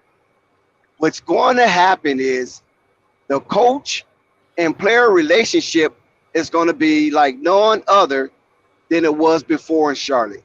This locker room is a wonderful locker room, a bunch of talented young men who basically have the same aim and same goals to become winners somehow, some way.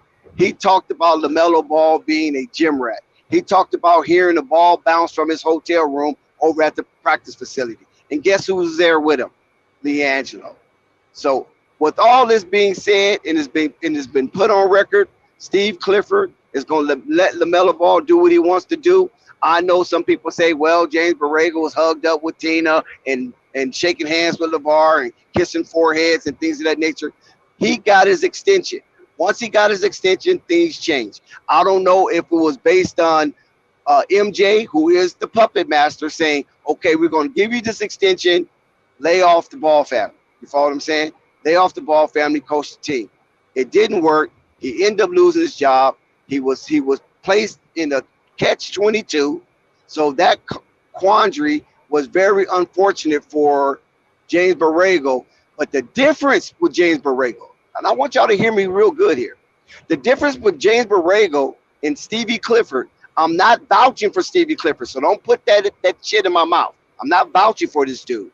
But what I'm saying is that he has more cachet than James Borrego. They didn't know James Borrego from a hole in the wall, but they know Steve Clifford. That's Michael Jordan's guy. Plus, Mitch had not one, not two, but 3 rendezvous with Stephen Clifford. Three different occasions these guys connected. So you don't think that they probably meant some fences and tuck back some of their stubbornness, because however they was displaying themselves, it didn't work for neither one of them.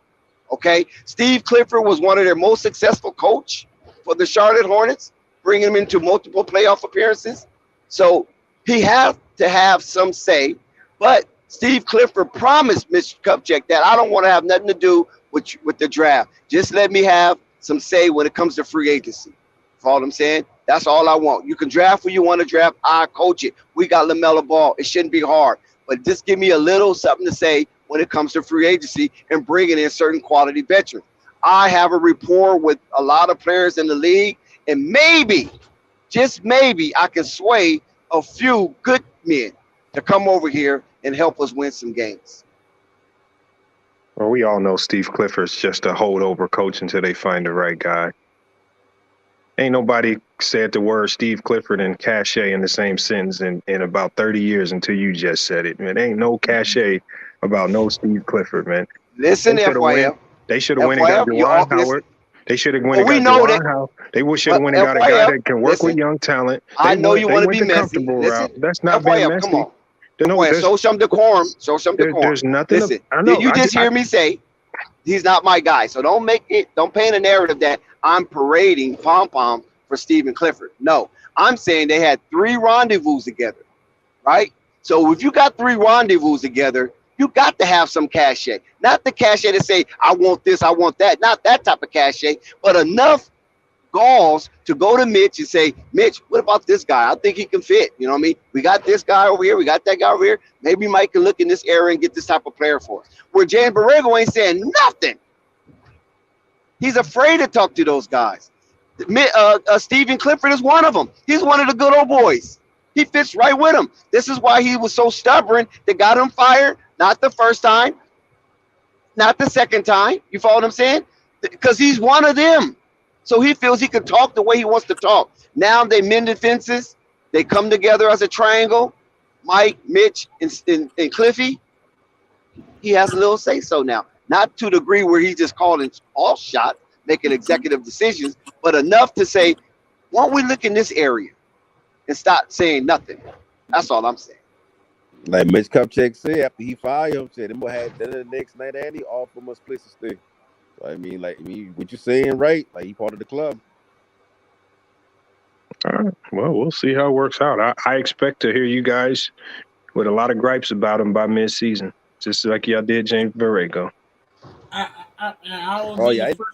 think what Dick saying, I'll be the first one to say I will. Like the coach. I don't think he said he liked the coach. I think he said he don't like him like that or so.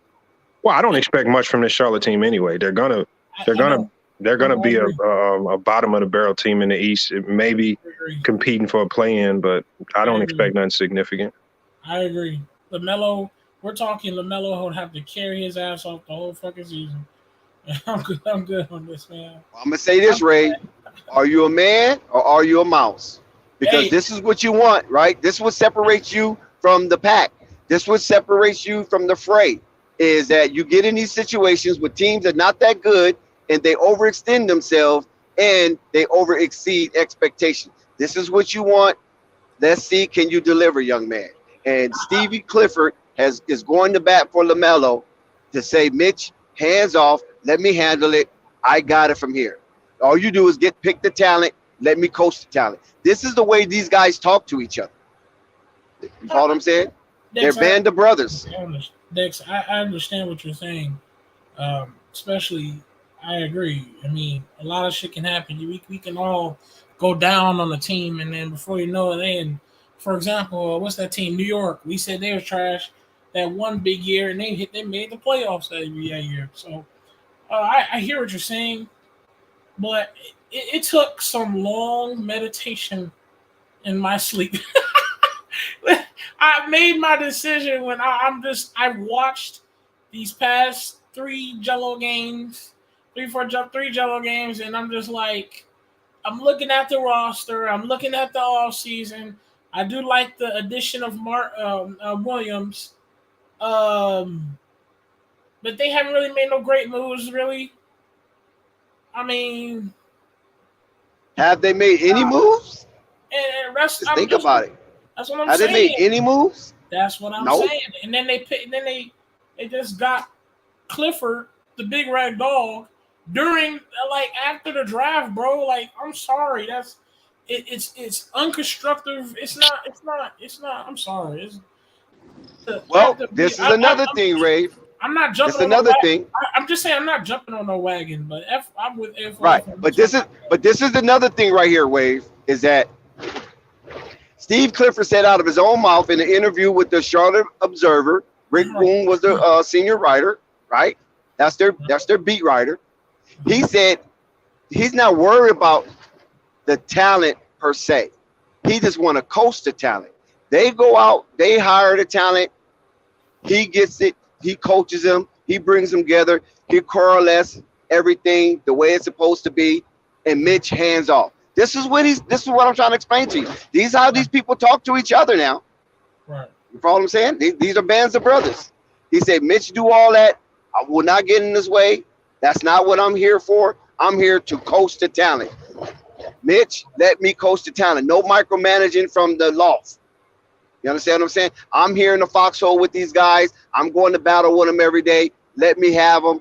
Lamelo Ball, I got him. He is going to be the best version of himself next year because less is better when you have such an outstanding and unique talent, 6'8", and can do the things that he can do as well as he does them.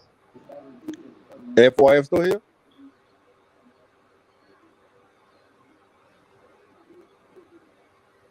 FYF. Oh, FYF dip, he dipped. Are you done? Oh, so I asked him a question. But go ahead. So this is the only reason why I'm speaking with such authoritativeness is based on the interview, several interviews rather. The Summer League interview and prior to him becoming coach and right before Liangelo got called in. This is LaMelo's team. This is LaMelo's team. This is LaMelo's team. No more complaining, no more blaming, no more shaming. We're going to see what Yellow Melo do because now he has the keys.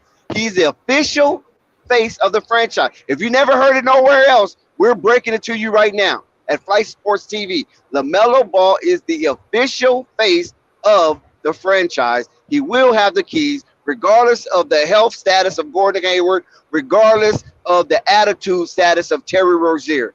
LaMelo Ball is that guy. Steve Clifford went to bat for him, saying he will not embarrass the franchise. He is him.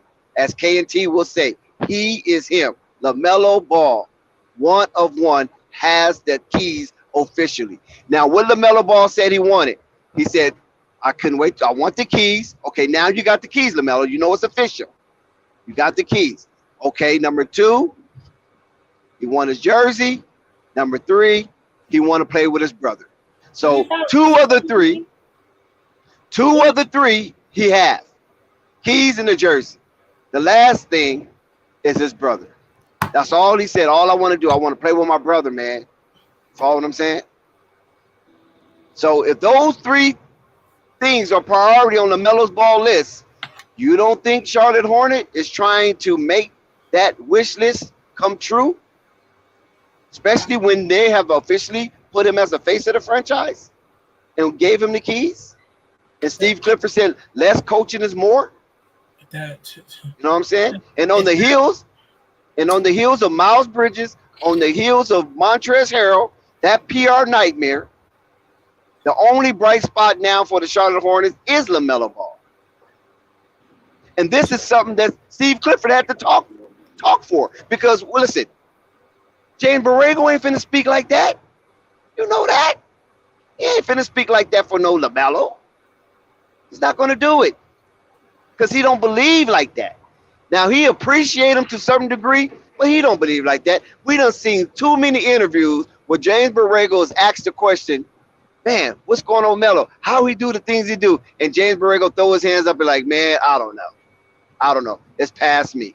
I don't know how this kid, this kid is a thorn in my side sometimes. What the hell? What are you talking about, man? You follow what I'm saying? You're supposed to be coaching him up, not denigrating him, not showing that you is exhausted on the young man, and you ain't even drawing no plays for him. Most of what LaMelo did as a rookie, it was ad-lib. You feel me? Next.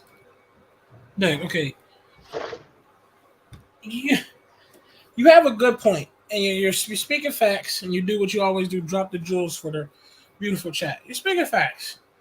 My thing is, if you're preparing in some little plan or some hidden way to get Jello to eventually play with Melo, I'm sorry, but 2 minutes on the court, it's not telling me that. And I'm saying Ray, that you because funny. You funny, Ray. I'm serious. Okay, hold on. Where you want him at, Ray? Just say where you want him at. Where you want Jello? Where you want him at? Chicago.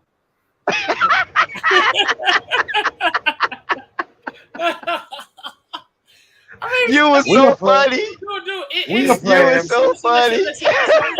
Hold up. I want him in Chicago, but listen, that's not really why I'm saying it, though. He might be in Philly before he be in Chicago. I do want him in Chicago, okay? I'm sorry, guys. I'm a little biased. You got me. But, okay, shoot the gun. Okay, you got it.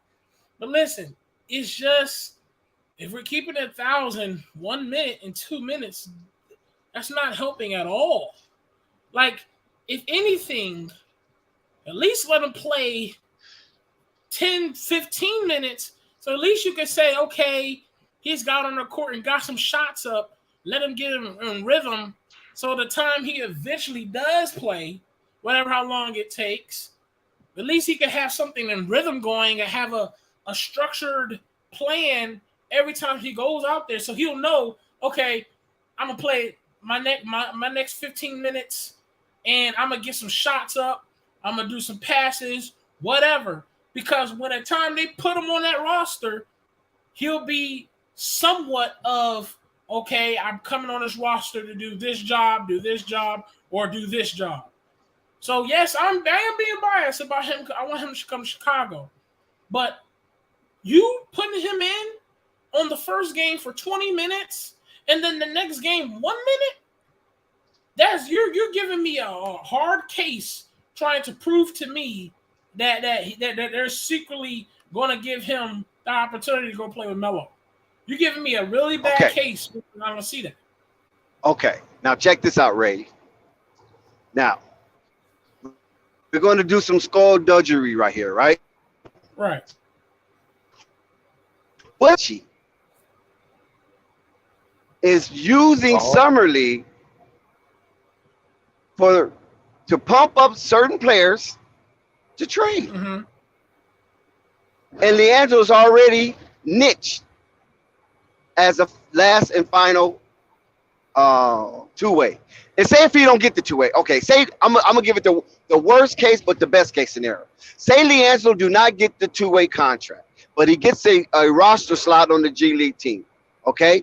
Then whoever gets that last two-way, whether it's Brady Caveman Manic or Jalen Crutcher or Tyshawn Alex or El Figueroa, I don't know,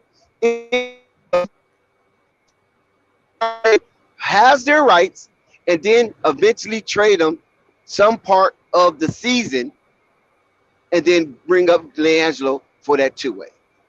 Because whoever they trade him for, they're not trading for a two-way. You understand what I'm saying?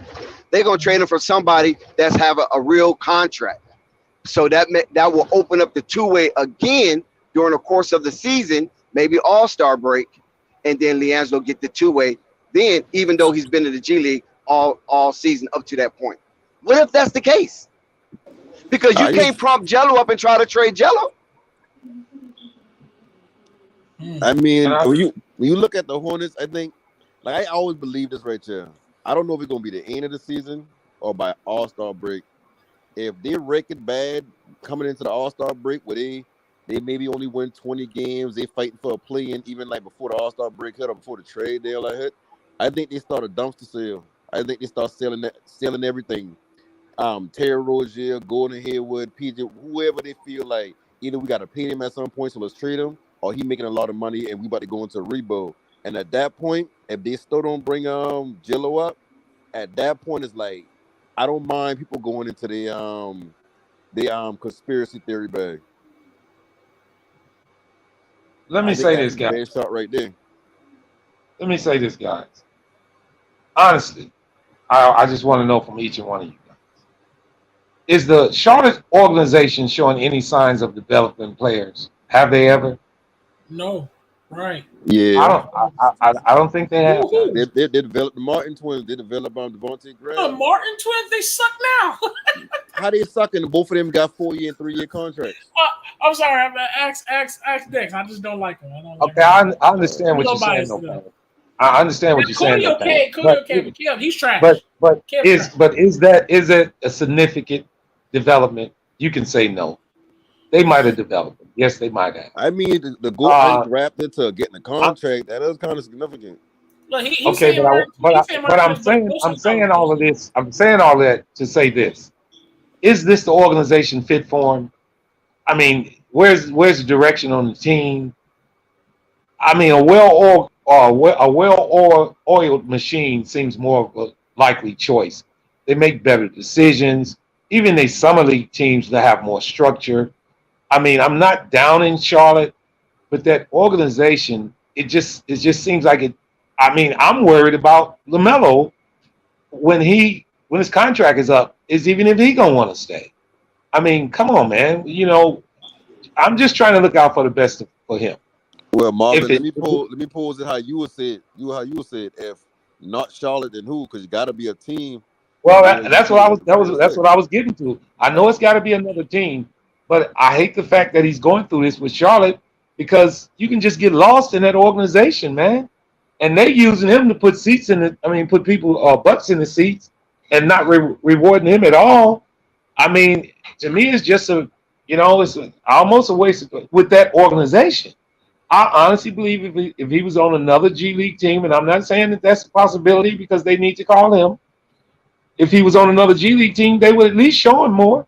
I mean, if he's not doing something right, tell him, or either tell him to work on what he needs to work on, and then try him. But it seems like to us, I mean, to just about everybody, they ain't even doing that. So I'm just saying, I just hope and pray that maybe the young guy can get somewhere where somebody can really appreciate him and give him a shot, you know. And looks like with these guys, that ain't gonna happen. Real simple.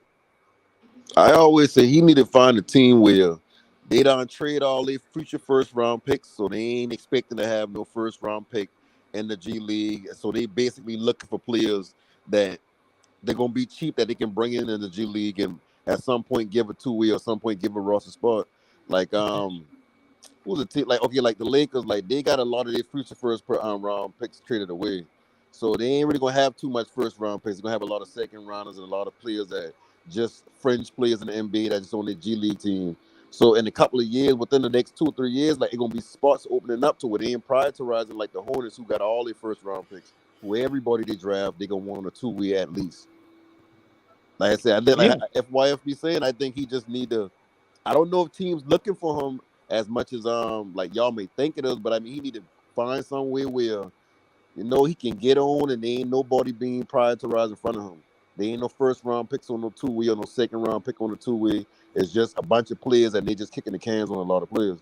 Like Yeah, they man. still got Gerald Green playing in the G League. I mean you That, can't. I don't know. that's why I said Chicago. Chicago, they G League. They got a couple dudes. They ain't got no more Uh, spots though. they Yeah, but I mean, they can make a move if they find out they got some type of talent And because not only that, Ray, I think Chicago will listen to Alonzo in a more active way than Charlotte is listening to LaMelo. Chicago is more of an organization that's run properly. I'm not saying Charlotte is just in shambles, but it just seems like they just one of those organizations who's okay with being okay. they're And the good. Bulls are Yeah, looking at, they're the okay with Bulls being are okay. looking. Yeah, they're okay with being okay. You ain't they don't. I don't fuck it. I ain't great. I don't give a damn. Let's go have a drink. But they, I'm serious. I mean, that's what they seem like to me. I mean, every year they almost have the exact same record. They almost do the exact same thing, and they G League team and they Summer League team look exactly the same.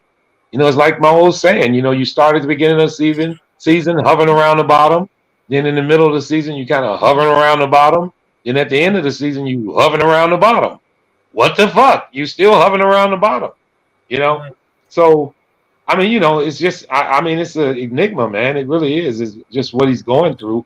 And I know he wants to be with his brothers, but if he really wants to get in the NBA, he got to get somewhere where somebody appreciates him. And I don't think Charlie does. I think when you look at like I think like I y'all always say Chicago be a good fit. But I think when it come to Jello, you got to look at the path that like Lonzo and LaMelo take into the NBA. Like not saying that Lonzo ain't had good representations or whatever like that, because I knew he had signed a CEA at one point or And he was Rich Paul 9, if I'm mistaken. But with Melo, he had an actual NBA player who played in the league, who know the ins and outs, who know the deals that can get broken behind the scene and say, like, listen, like, he a third overall pick in this league. Like, his brother gonna be on the G League. Like, let's get him there first. I think with Lonzo, like, him coming in the league ain't been the best as far as like him having the sway and the cashier on certain teams. He done been traded twice, so it's like he can't swing the same. He can't swing the same stick Lamelo can swing. So that's why, like, when I hear y'all say Chicago, is like I ain't saying that he can't fit in with Lonzo or Lonzo don't want him or the Bulls don't want him. It's just a simple fact that I feel like, and he probably feel the same way by seeing that he ain't going overseas yet or he ain't going nowhere else. That he can see the swing that Lamelo can have. Like Lamelo down first season, then playing good. Second season All Star, like he can get him further than what Lonzo can get him on the Bulls. And like I said, the Bulls ain't got no opening spots for him, so it's like redundant to keep saying going to the Bulls.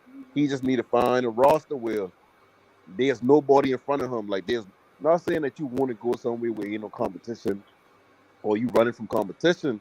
It's like you got to get in where you fit in. Like you go to Utah, Utah can have a lot of first round picks now. Don't get me wrong, so it kind of go against what he's saying, but at the same time, like Utah gonna need something to get the fans excited to come to the game. Not saying Liangelo gonna pack the stadium out, but I'd rather come see Utah Jazz with Liangelo Ball than to see Utah Jazz with just a bunch of random dudes, minus Rudy Gobert, minus Donovan Mitchell, and soon to be minus Patrick Beverly and Jordan Clarkson. I mean, you got to play the Well, angles. You got to play the business I, side of things. Go somewhere where you dead there, where ain't no basketball fans really clamoring to get to the stadium. Like, try that out. I don't know. well, I agree with you totally on that. But we keep saying go somewhere. It's not left up to him just going somewhere. Somebody got to invite him. That But that I mean, I that's disagree why with I'm one saying. thing you said. I understand you saying the Bulls don't have any more slots, but you saying Melo has more influence than Alonzo.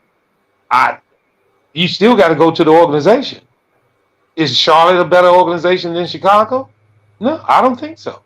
I mean, we Yeah, don't. he might have a little more pull on the Uh, Charlotte organization than Lonzo does, but Chicago's direction is better. They they that's they true. So they That is summer true. let league me Yeah. their summer league team looks like a team. Now I'm gonna ask yeah you, let me right let me does the say this. Charlotte Hornets summer league team look like a team? I can't say Right. that. And Marvin, Yeah. let me say this. Let me say this. I think people misunderstand when we say Zoe can go to the organization. Yeah, Melo has better pool. That's obvious. Melo is now the franchise player of the team. So yeah, he has more pool. But we're saying Zoe has more opportunity because the Chicago is such a more organized organization. They're going to be more of a Yeah, listening, especially they already support the Ball brothers. They said they wanted to get Melo. They said they wanted to get Zoe. And you saw when the brothers was in the matchup against the Hornets and the Ball and LeVar Ball went there, they were showing nothing but love. I think Chicago would go, hey, what you say, Zoe? You said, oh, the brother is your brother is in the G League. Okay, let me just if I hear something, I'll let you know. So, and if Jello did what 12 on the Hornets. Jello did 12 points in 13 minutes. You don't think Chicago listened to that? Like, hold up, maybe I should listen. Hold on, let me. You get what shocked. I'm saying? Yeah. But see, the thing about And Nah, that I'm not is, saying. Chicago can be like, Zoe, what? Zoe, how's that knee? First of all, yeah, you talking Right, about exactly, your that's what I'm damn saying. brother? exactly. How's that knee? Give us a Yeah. good, healthy season first. Yeah, and at the same time, everything you're saying about if they That ask knee. Zoe to stand the third, like they can see themselves in the summer league. Like teams are constantly scouting players, whether in the G League or the summer league, even if they ain't on their actual roster or they ain't on their team. Like you scouting all year round, everybody you can scout. Because at some point you may want to pick up a shooter like Jello and bring him over to your team. So I know the Bulls seeing what's going on. So if they see him score 16 points in 16 minutes, 20 points in 22 minutes, and like I said, the last game. I will say, or sit here and say the last game showed me like, yeah, he's a superstar. He can do this at the third, but last game kind of opened my eyes like, well, in the right position, like he can give you a couple of buckets. He can give you like 15 points quick off the bench, just shooting the ball, and he do got some hustle with no. Even though I say I still got some knocks about his game, but you can't deny that he on like the second or third time he put up a minute per bucket set. I mean, minute per point stat.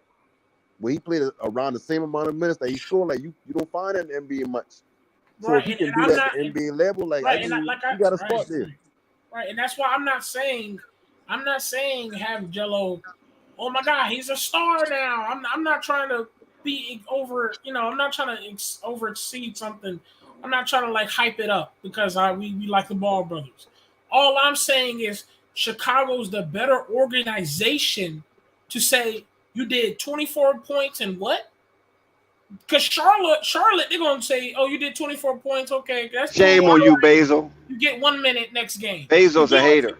Charlotte's gonna be like, "Oh, you Yeah, get 1 minute Charlotte. next game." Chicago gonna actually look at it, bro. That's all I'm saying. Yeah, I mean, it's just a better ran organization. And it doesn't even have to be Chicago. Anybody you can almost call out any NBA team that's run to us. On the surface, it looks like all of the NBA teams are run better than Charlotte, to be honest. Yeah. So Yeah, I agree. anybody Oh my else, God. What about the Rockets? What about shit, I bet you get some minutes on their G League team. I bet you get some minutes in the summer league too. Right. But he ain't getting them over there. You can forget that shit. And Basil's official Laker hater. Dex, let me say this. What player, and I'm being honest when I ask you this, which players on Charlotte's summer league teams look so much better than anybody else on the fucking team? Anybody. I mean, maybe Bryce McCowan. That's what I was going to say. Even the two guys who scheduled to have the two-way deals, they're not fucking showstoppers. They're not.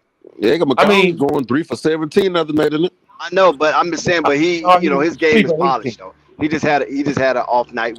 Those happen to superstars too. You know what I'm saying? Yeah. But you can tell that he got a polished game.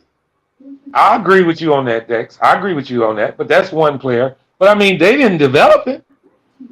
I mean, what development? No, they didn't develop him. Right. They didn't develop him. You're right. He came like that. No, I mean, he came in like that. Come on, man. You're right. I mean, the point I'm getting to is the process. Some teams actually put effort in trying to get their young players better. Charlotte, they don't show me that. They just don't. They didn't develop Lamelo. He already had every damn thing he had. I have not seen not one. Now, he just mentioned those twins. And if you want to use them for a platform, that's a small platform. Yeah, no, I'm not. See, I ain't trying to use them and try to say, okay, well, they develop from undrafted or second round players and now they're superstars and nothing like that. But when you ask the question, like, who have they developed? Like, they've developed players. It just ain't.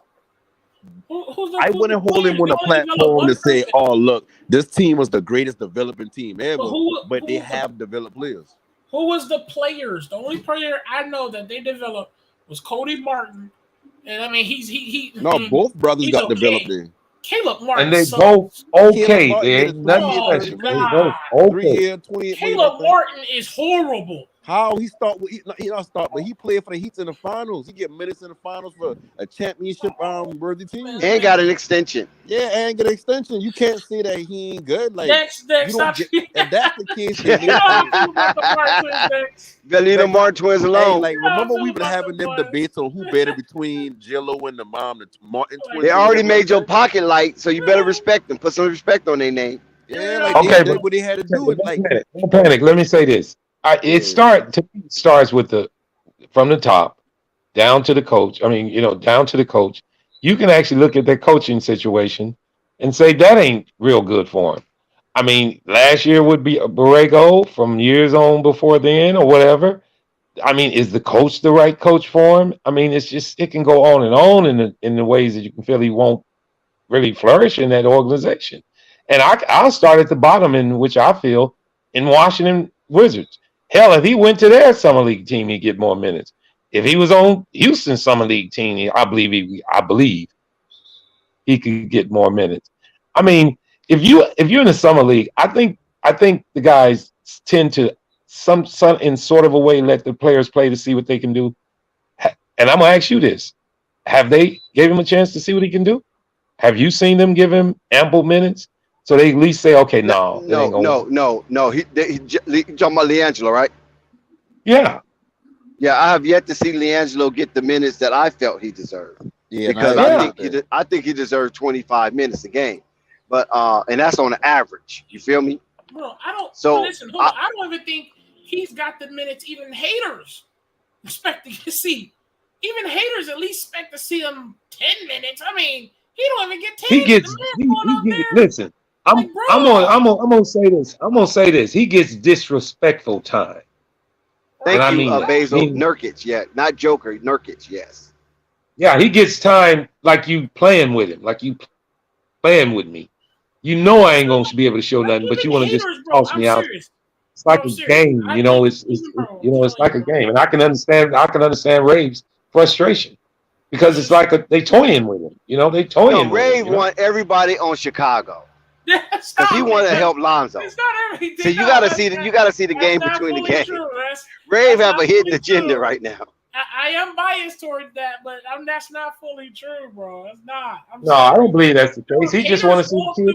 He just want to see the kid get a chance. He want Lonzo to have Olajuwon, Kareem Abdul-Jabbar, Wilt Chamberlain, Shaquille O'Neal. He want Lonzo to have the dominant force. Dude, I see haters come in this chat and say Jello's trash, Jello's this, he don't deserve it, la la la. But that's towards LeVar. You know it's not really towards Jello. But they still expected to see him at least 10, 15 minutes on the court. The man ain't getting nowhere near that. But listen, a lot of these guys that talk ish about these Ball brothers is really based on their dad. And it's okay because LeVar will absorb all that, right? Put it on him, leave his boys alone. But at the same time, their minds is being shaped. Their minds are being shaped and formed with old media narratives. You follow what I'm saying? There's people still say Lonzo can't shoot. Yeah. I mean, can you imagine that? That's true. So I've seen the chat before. Yeah, you know what I'm saying? So yeah, I don't pay attention to that, you know. You can't tell me, like with FYF, for instance. This is why FYF always overtalk me once I start talking, because he doesn't want that one-on-one engagement. He want to try to smother out whatever I'm trying to say, which is okay, because I know I'm gonna be able to say what I'm going to say anyway, eventually. So it's okay. So shout out to FYF for always popping up, man, showing us love. See, the overseas thing is for the normal player. I keep reiterating that Liangelo is not the normal player, because if he was, with all this non-activity that Liangelo displays within the Charlotte Hornet organization, why in the hell is the cameras still on him? On every little thing he does. Why is the camera still on his dad? You understand what I'm saying? So when you see old media do these type of things, that means something is on the horizon. I've been living way too long. I know how they play their little tricks. They keep the camera on. It's subliminal. That's what it is.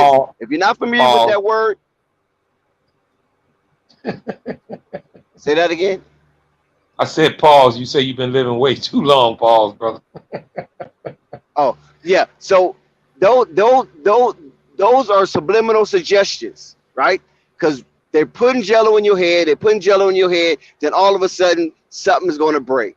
And what's going to break is Liangelo is the newest member of the Charlotte Hornets. I feel it so strongly in my bones. And history is best qualified to reward our research. And when we see through the annals of history, when media puts something before you, they're preparing you for something. And I just believe, according to Stevie and according to Lamelo, Stevie wants to grant Lamelo all his wishes. And Lamelo, being the baby brother of Liangelo, I'm quite sure want to grant Liangelo his wishes. And what does Liangelo wish right now? Is to be a member of the NBA. And what is his best chance? Through the Charlotte Hornets. Why? Because of leverage. What is his leverage? His brother is the face of the franchise. And Stevie Clifford wants to satisfy the face of the franchise. He's been in the league way too long. He knows better. This is not no Borrego right here. He knows better. He knows how to back talk Mitch to a certain degree, within respect, of course. Within respect. You follow what I'm saying? He know how to talk back to gain leverage, and he's gonna basically use LaMelo for his leverage. I'm telling you what Stevie Clifford's finna do. LaMelo is All finna be right. his leverage.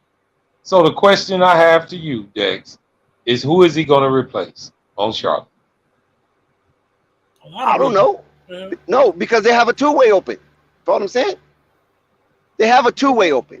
And like I said, Marvin, remember, the worst case scenario with Liangelo in this two-way, even if he doesn't get it, if they give it to Brady, the caveman Manic, if they give it to El Figueroa, if they give it to Tyshawn Alexander, if they give it to Jalen Crutcher, it doesn't matter who gets that two-way. What matters is will they make a move? Because Mitch said he's not done. Will they make a move? They sign the person to the two-way and use that person in the trade because they have their rights. Instead of just letting them walk off for nothing, let's sign that person to the two-way. Jello, just hold up. Let's sign him to the two-way. We're going to package this guy off in a trade because he's young. And it could be a Tyshawn Alexander. I don't know. It could be a Brady, caveman, and Manic. I don't know. But at worst case scenario, if Jello do not secure that two-way, they could use that to get LaMelo more help because they have the rights to that two-way. They have the rights to his basketball, trade him off, package him with something, and then get something back, and then give Jello the two-way after that. Because that two-way becomes open again. Because you're not going to trade a two-way for a two-way. That you're not going to do.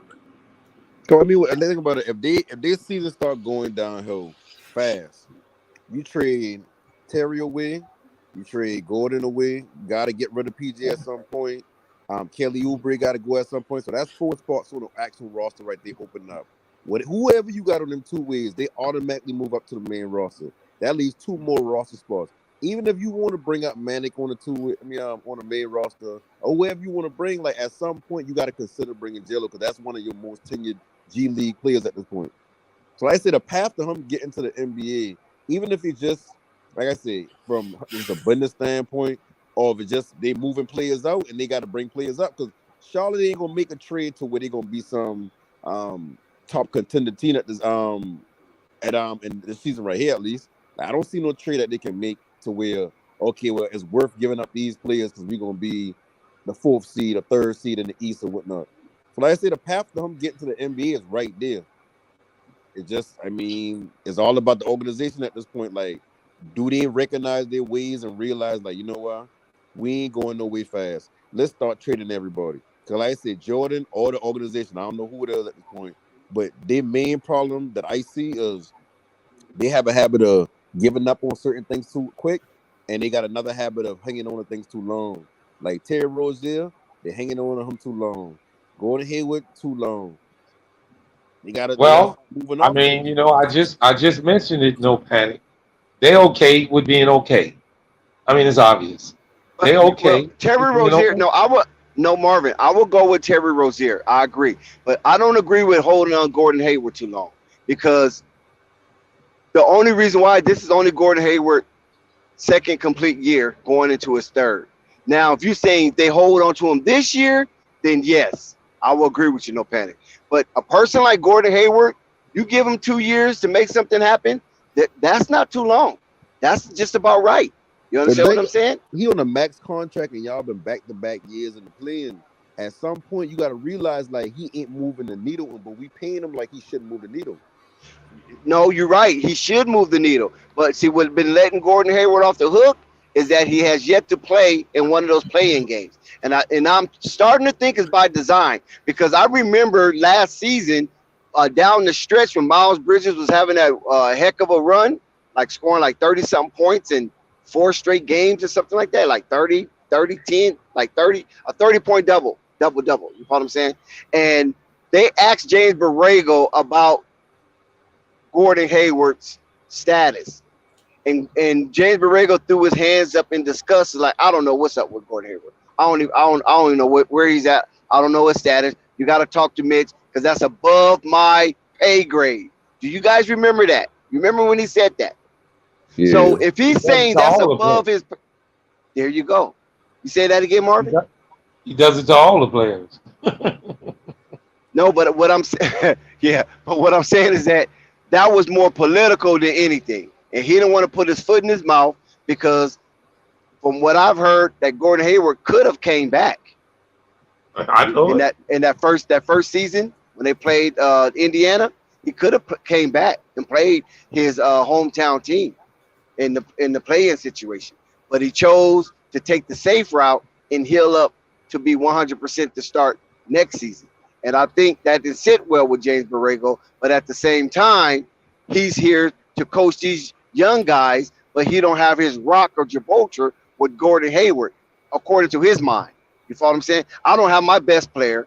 He's out here lingering on his foot injury when he's been cleared to play, but choose not to play because he'd rather take the whole season off and heal 100% coming into next season and not taking a chance to jeopardize another injury. You follow what I'm saying? Or And that's why re-injury. that's why these president board of executives in the NBA are going through these situations now to stop that kind of foolishness that's been going on in the NBA for so long. I want to say this, and you can continue on, Dex. What the players have been doing and sitting out when they're injured and not hurt, it's been a stop, and it's going to ruin it for the young players that are coming in the NBA. They never get a chance to even get any of that because you're gonna have if you got a tendonitis, well, you got to play.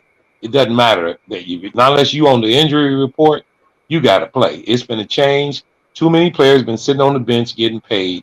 It's been a stop, and it's the fault of the older players who's been doing it for so long. You know, sometimes you do stuff so long that somebody finally see what you're doing and they put a stop to it. So now I just wanted to put that in the Dex. Go ahead. Yes, sir. Rico, I see you, Purple Baby. 1 second. Rico says, breaking news, Westbrook in the market for a new agent. Here comes LeBron and Rich Paul to the rescue. Hey, and Rico's that's a no fool. joke, no, because like they got so much swing in the league that you got organizations that owe Rich Paul favors on certain things, or they want certain players that Rich Paul represents. So if anybody can help him get moved and it be a favorable deal for Lakers or whatever, it's gonna be him. So, I mean, if he does it, if that's the real thing, like I mean, that's a good move for him. Now, I want to ask this question before you go to Purple Baby. No. And this, okay. Go ahead. And this is to all you guys. Do you honestly believe that if Jello was on a different NBA team, he would be going through this? If Jello was on what? No. Let Any Purple Baby other answer that thing. on any other NBA team in the league, do you think he'd be going through this? No. Not the minutes thing, but as far as like him getting into on a team, yeah, but not the minutes thing. And I said that. But they would at least give. Okay, so what I'm saying is they would at least give him a chance, right? Yeah. If he really is hooping like the man, listen, man, man. like he would get a chance somewhere. More minutes. Let me tell you something, bro. This how you know. that nigga, no pang, never want to just fully admit it. Not even just minutes, just on a team for sure. Because we're talking about what he does on the court. We're talking about the good things he does do on the court. People like to talk about the bad things. But we're talking about this NBA is made of shooters. And you're telling me your team has not had good quality shooters lately, and here comes one of the biggest names, a part of the NBA, selling out seats, one of the Ball brothers, and you telling me he's splashing shots? And you telling me he's scoring 24 points in 19 minutes? You don't think they eventually say, okay, let's see what you got? You know why I say I don't? Because you got to think about it. Matt McClung got the same, not the same amount of fanfare, but he got a good fanfare, and he been averaging 22 in the G League, and he done like it's like his third G League team or third G League team, like maybe like last 4 years or how long he been in the league. Like that's why I say I only think 2 years, right? Yeah, I think Jello will get the minutes. Like he'll get more minutes else places if he is performing like how the reports and how the coaches say he performing behind the scenes. I really do think he'll get more minutes. But as far as like getting in the league, like you gotta think about he ain't the only like player in the NBA brother that had to going through a lot. Like Steph Curry had to going through a lot to get in the league. Like we just think just because he's Steph Curry brother, like he ain't play with Steph Curry on the same team at all in the league. Think about that now. So when we I talk mean, about this being a I'm just brother, looking at the like, organization. I just look at the organization as something that's. I mean, I don't even see them guys having fun when they play. You can actually look at some teams and you can tell they're having fun on their team. They be up rooting for each other. Shit, Charlotte don't get up. They're like, oh, good shot. You know what I'm saying? yeah. I mean, like, damn, man, what is this game ain't over yet, man? Damn, come Like, on, damn, he man. made that shot. Damn, there go my Yeah, minutes, huh? shit. Damn, he made I that never pass. get in the Damn, I ain't fucking. gonna get in the I know game. I ain't gonna get in the game now. I mean, they sending me. I mean, I'm serious, dude. I mean, we laughing, but we know that's the way it seems. I mean, it's Yeah. true. I mean, it's almost a joke, And I mean, I Yes, feel sorry for that's a LaMelo. lack of camaraderie. That's a lack of camaraderie. You follow what I'm Yeah, saying? and Yeah, listen, And and I that's mean, and it why, starts at the top and it feeds down to the coach and goes right into the players, and and that's why. even go all the way down Go to the ahead. summer league team, and then it goes to the G League team. It's just everywhere. yeah, It's hovering when around the JT bottom. Thor, listen, when JT Thor hit that game-winning 3-point in sudden death overtime, only 2 players came out on the court. That's right. Now think of that. Hey, listen, and that's my problem with using G League and Summer League to And develop one of them was players. his roommate. Because it's like Yeah. everybody on And the the other one squad didn't trying to play a make the fucking league. minute in the whole game. Shit. So, the rest of the players was mad. Man, damn, we got to play some more shit. What the hell? I'm trying to go to dinner, man, with my wife. I don't want to be out here no Yeah, I'm fucking trying to more. hit the casino. Y'all bullshitting with Yeah, this man. game. I mean, I That's don't what mind playing. I get a check, so I don't mind. But damn, let's get this shit over with. You know what I mean? that's why the league broken. Like you can't. It's hard to evaluate players in leagues like the G League because like everybody's trying to get in the league. So what you do to fix that is you open up more two-way spots. You open up at least 4 or 5 spots. So even if you maybe third or fourth in the rotation as far as getting the ball, like you still don't feel like you need to hinder somebody else's development on the court. Like it's hard to evaluate what Jello can do if you don't got a competent point guard. Like Yeah. remember And last year Summer League we were looking at I think it named Carton or Charlton or something Yeah, like that. DJ Carton. Yeah, Yeah, DJ it's like Carton. it's hard to evaluate your roster when you got Boot Knight running the point guard. So you gotta have him. You They gotta didn't have a invite player his like ass back, Carton the right? whole time. They didn't invite Yeah, DJ Carton ass back. yeah. I told a new asshole to him, man, on the content. I couldn't believe man, oh my God. They didn't Now even you don't invite even him see back. him on the team no more. They got Crutcher and they got another backup point guard. Like you need competent players at certain positions that you know they're gonna do their job and they ain't gonna like how y'all like it's at times where I do see Jello open and I be like, well, damn, the man was right there. Like, why y'all not passing the ball? He was wide open. So I kind Yeah. of understand why when Jello do get the ball, even if he covered, he pull up a shot. Because it's like you he's don't know what shooting you that get in your some bitch. next. Yeah. So it's like now you want him to display his entire repertoire, what he learned over the summer. I mean, over the break inside the season, but it's like he don't know when he getting the ball again. So at this point, let me Thank do what I you, do best. thank you, Panic. Oh my God, I bro, mean, this is so you beautiful. don't I know want what to the cry, hell nigga. going on. Panic actually said something so beautiful, almost made me cry, But nigga. the thing of it is, you're Bro, looking listen. at Mitch Kupchak, right? You see Mitch Kupchak, you see Steve Clifford, they're over in the corner. They're not even nowhere near the team.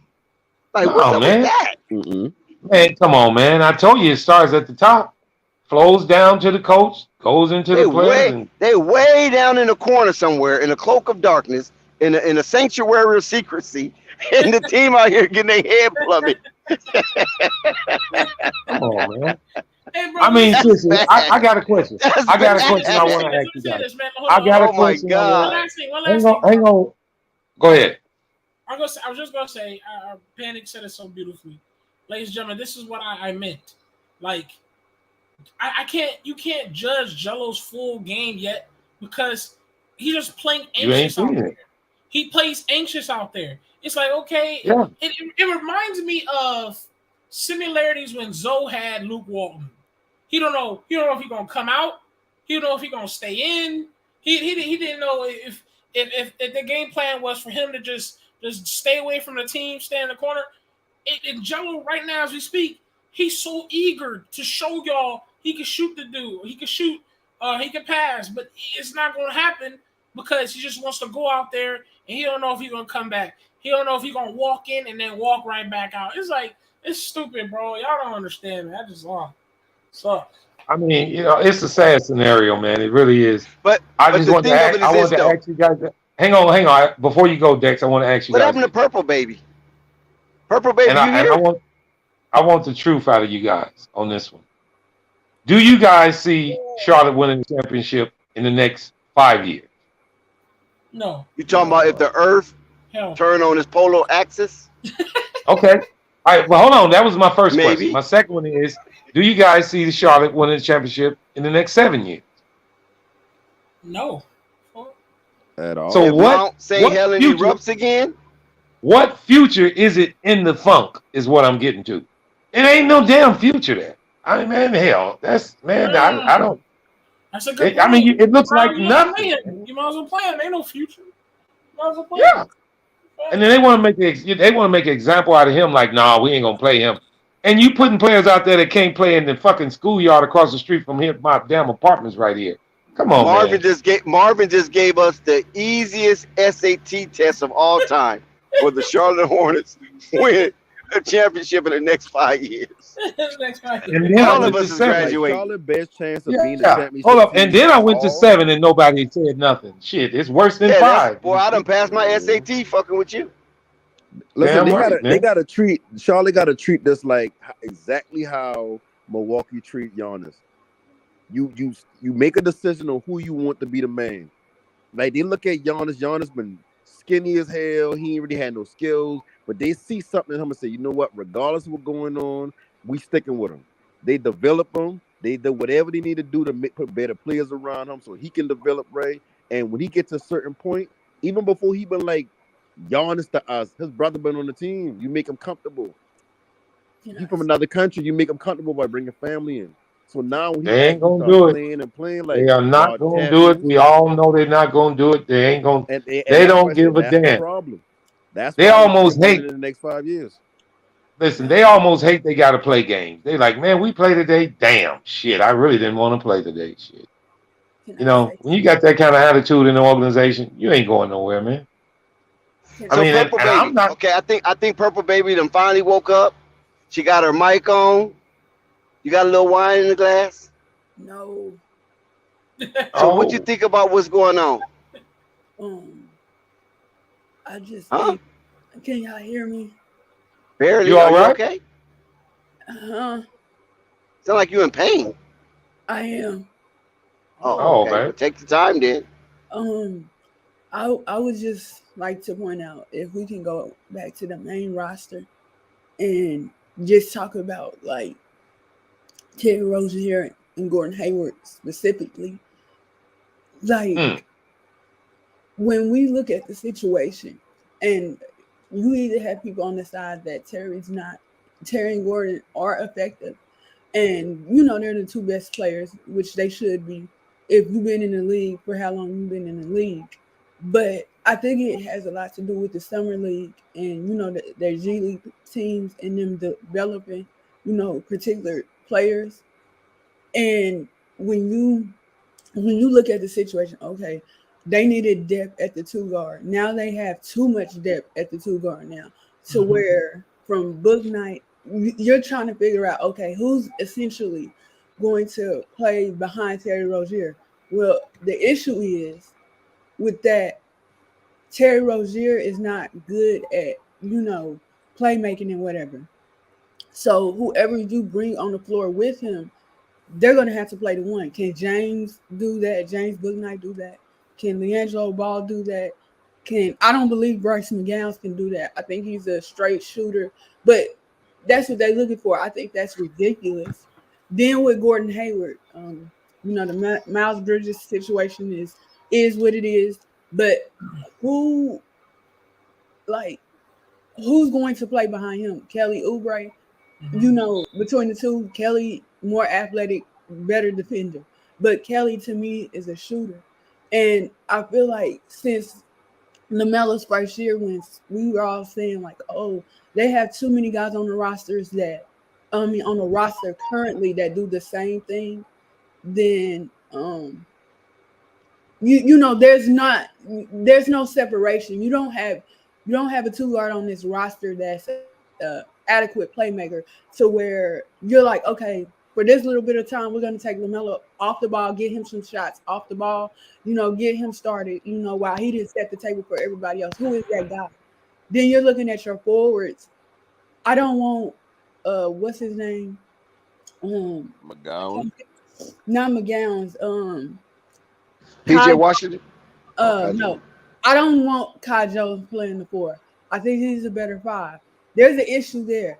You basically playing with a whole bunch of centers and 2 guards on your summer league team, and it might look the same come preseason.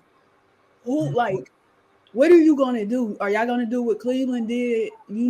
Start 2 centers, and the second center is at the power forward spot. Like, what are you gonna do? And I think But Pepper Baby, they can't really do that Cleveland experiment, because one thing about Cleveland, that each one of those 7-footers have a unique skill set. Yeah, they Right? actually You know what I'm saying?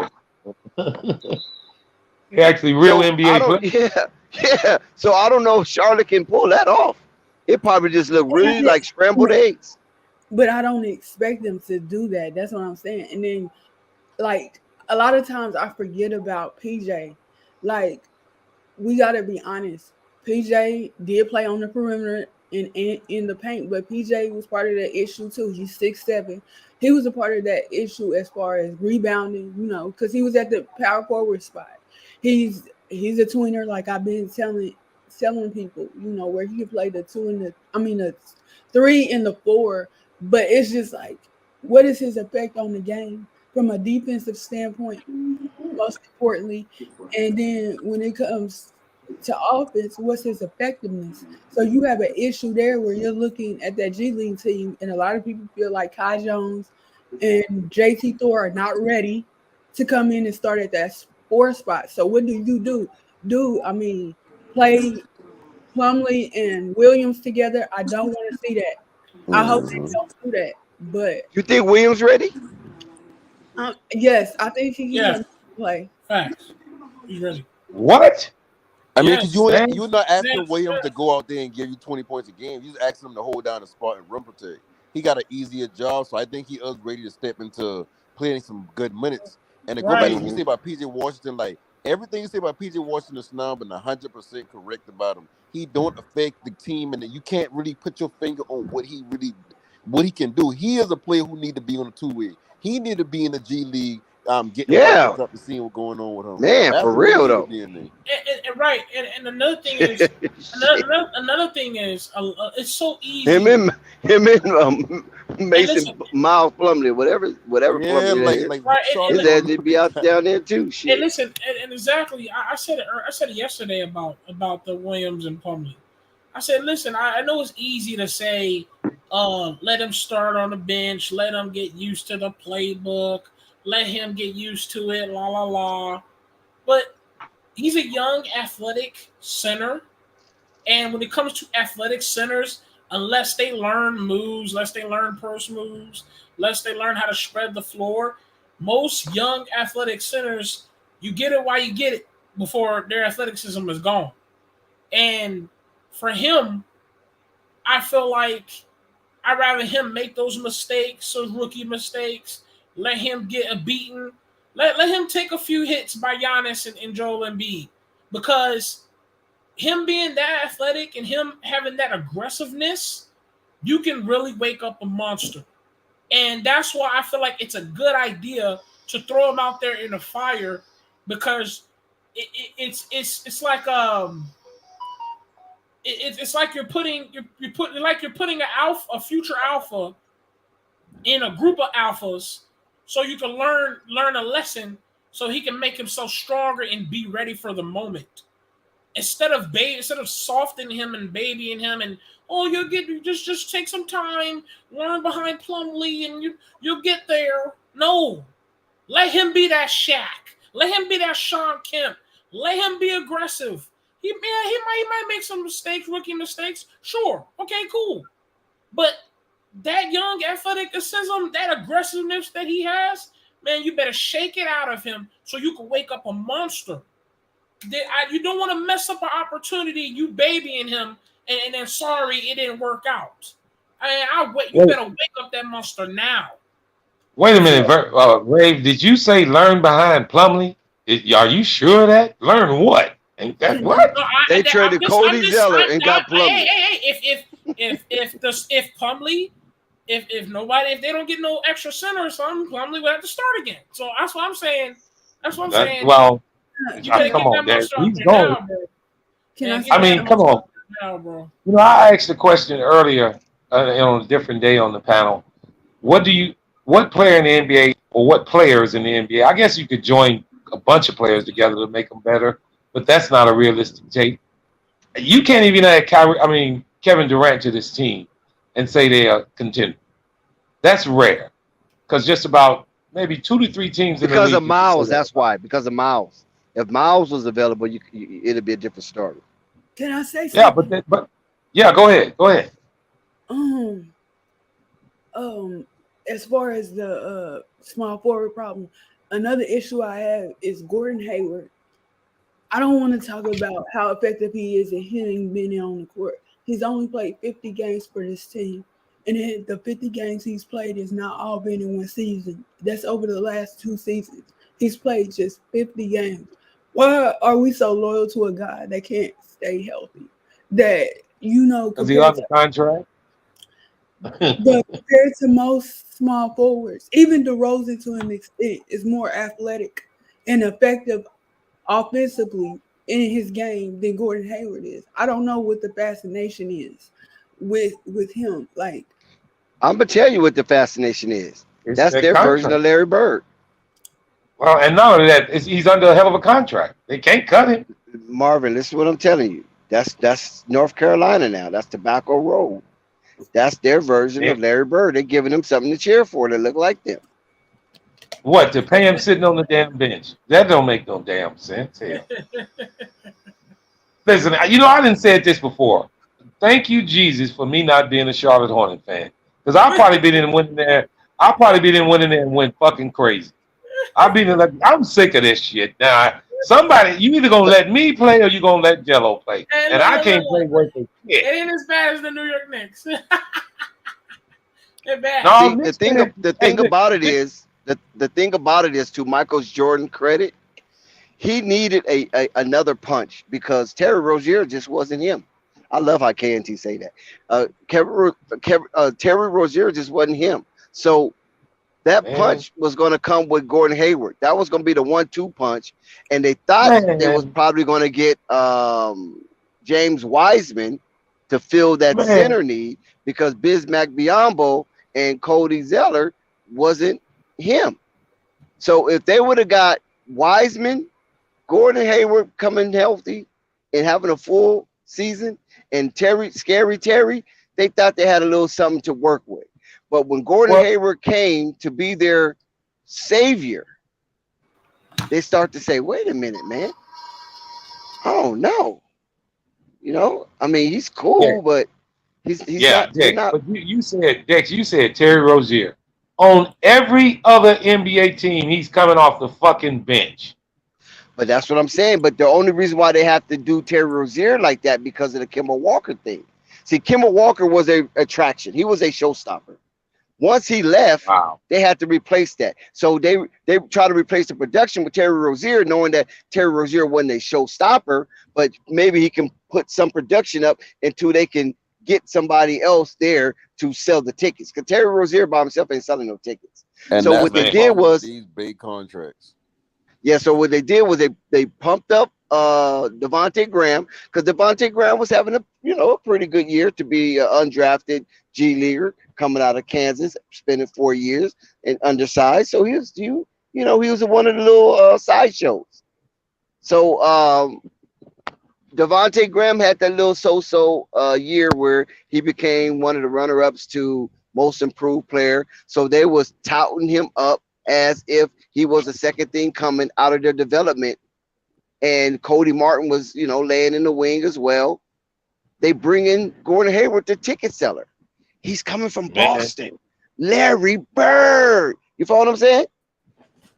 He was a stellar rookie. Was first team all rookie. And he went to a national championship and played Duke and Kyle Singler and all those guys. We got Gordon Hayward. He's one of us. He's one of us. Dex. Oh my God. Let me say this, Dex. the Charlotte Hornet fans go to the game and stream other games on their phone while they're at the fucking game. They don't even watch their own Oh, fucking team. they're watching the Bulls. You know they're watching the Bulls. They Yeah, see what yeah, they Lonzo be doing. watching other teams on their phones while the damn Hornets are playing. But basically, that's the scenario with the Gordon Hayward thing.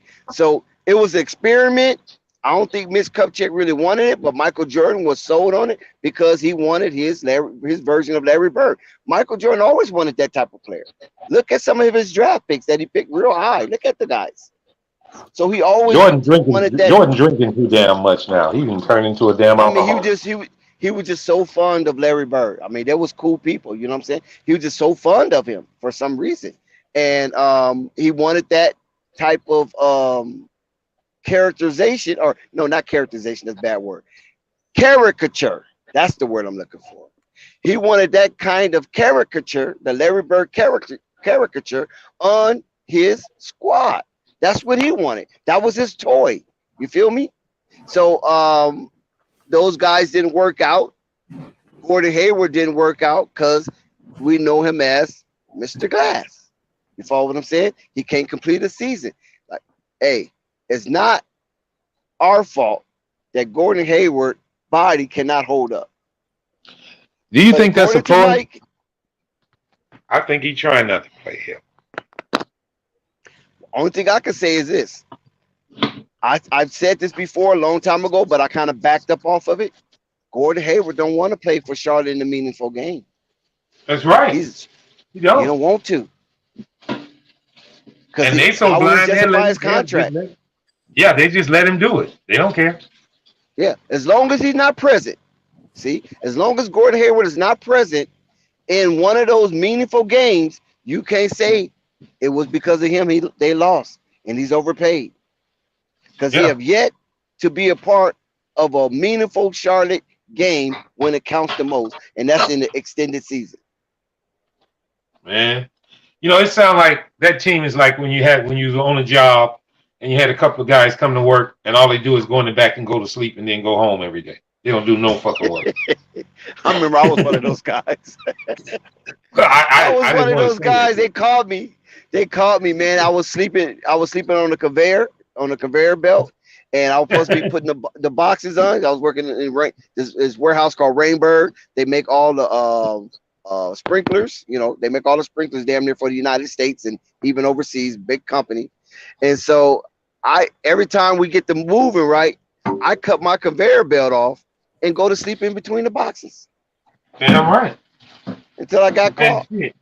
Yeah, and what makes it even worse, the supervisor come in looking for you and they say, you know where he is, and he say, oh, okay. You know, either in the bathroom or he's sleeping between them boxes. You know where he is. You know he's back there sleep. Listen, they didn't fire me though. They didn't fire me, right? They didn't fire me. Thank God they didn't fire me. But they moved me to become a forklift operator, so I can't sleep. I'm constantly loading and unloading trucks. Yeah, Charlotte's organization. So that's how they got me. They made me a forklift operator, so I can't go hide and sleep. Well, the only way that Gordon Hayward is going to teach Gordon Hayward something is because the Board of Governors is going to change the rules that you can't just sit out if you ain't truly injured. So he going to get fucked off on that too. Well, hell, he had a 2-year run, so he might as well play now. Shit, you know what I'm saying? It's time to play now. Matter of fact, I'm pretty sure he come out and say, look, y'all need to trade me. And then y'all know the crazy thing about Terry Rozier and Gordon Hayward? When they going to get Terry Rozier, he actually been the backup point guard. Because remember they had Kyrie did the last season with Boston. He been the backup point guard showing flashes of like, you know, brilliance, and he been young at the same time. And then think about, remember, he come from playing with South Carolina. So now with the Hornets, they look at it like, well, we about to lose Kimba. No, Terry Rozier came from Louisville, right? No, he come from South Carolina. Oh, South Carolina? How he played in Louisville? I swear he come from South Carolina. I might be mistaken. Yeah, I thought he and Donovan Mitchell played at Louisville. Yeah, it don't matter. Go ahead. Yeah, it don't matter. But, yeah, so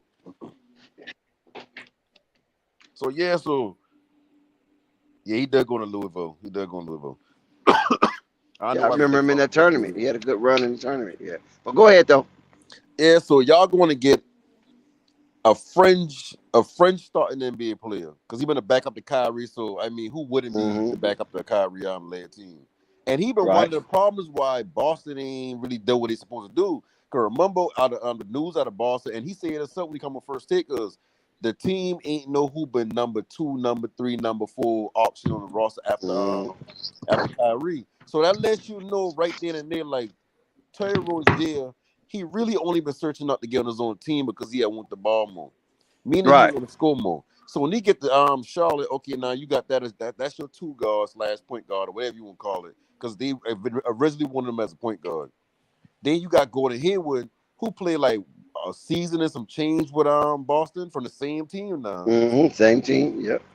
So I know hindsight is 2020, but with what department was in charge of saying we're gonna target certain players, we're gonna bring them in, and they're gonna perform? Because I know with Terry Rozier, you might say, okay, well, we see flashes, but with Gordon Hayward, like this man break his leg, he ain't come back being the same. At no point did he show he's still a high level player anywhere after the broken leg thing.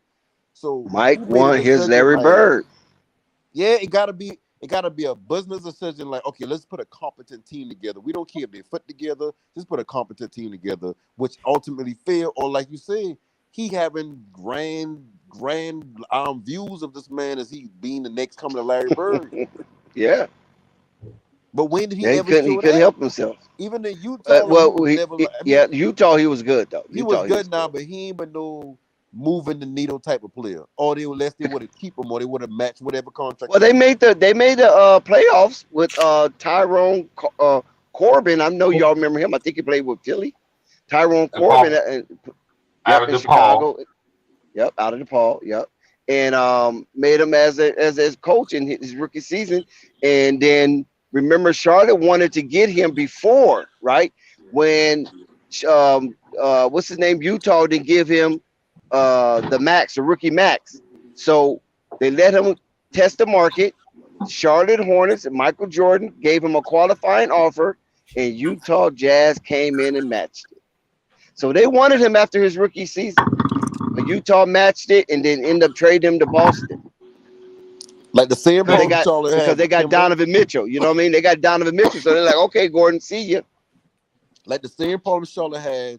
The reason why they couldn't get so far with Kemba Walker, like I always say, he a smaller guard. He your lead guard. He's small.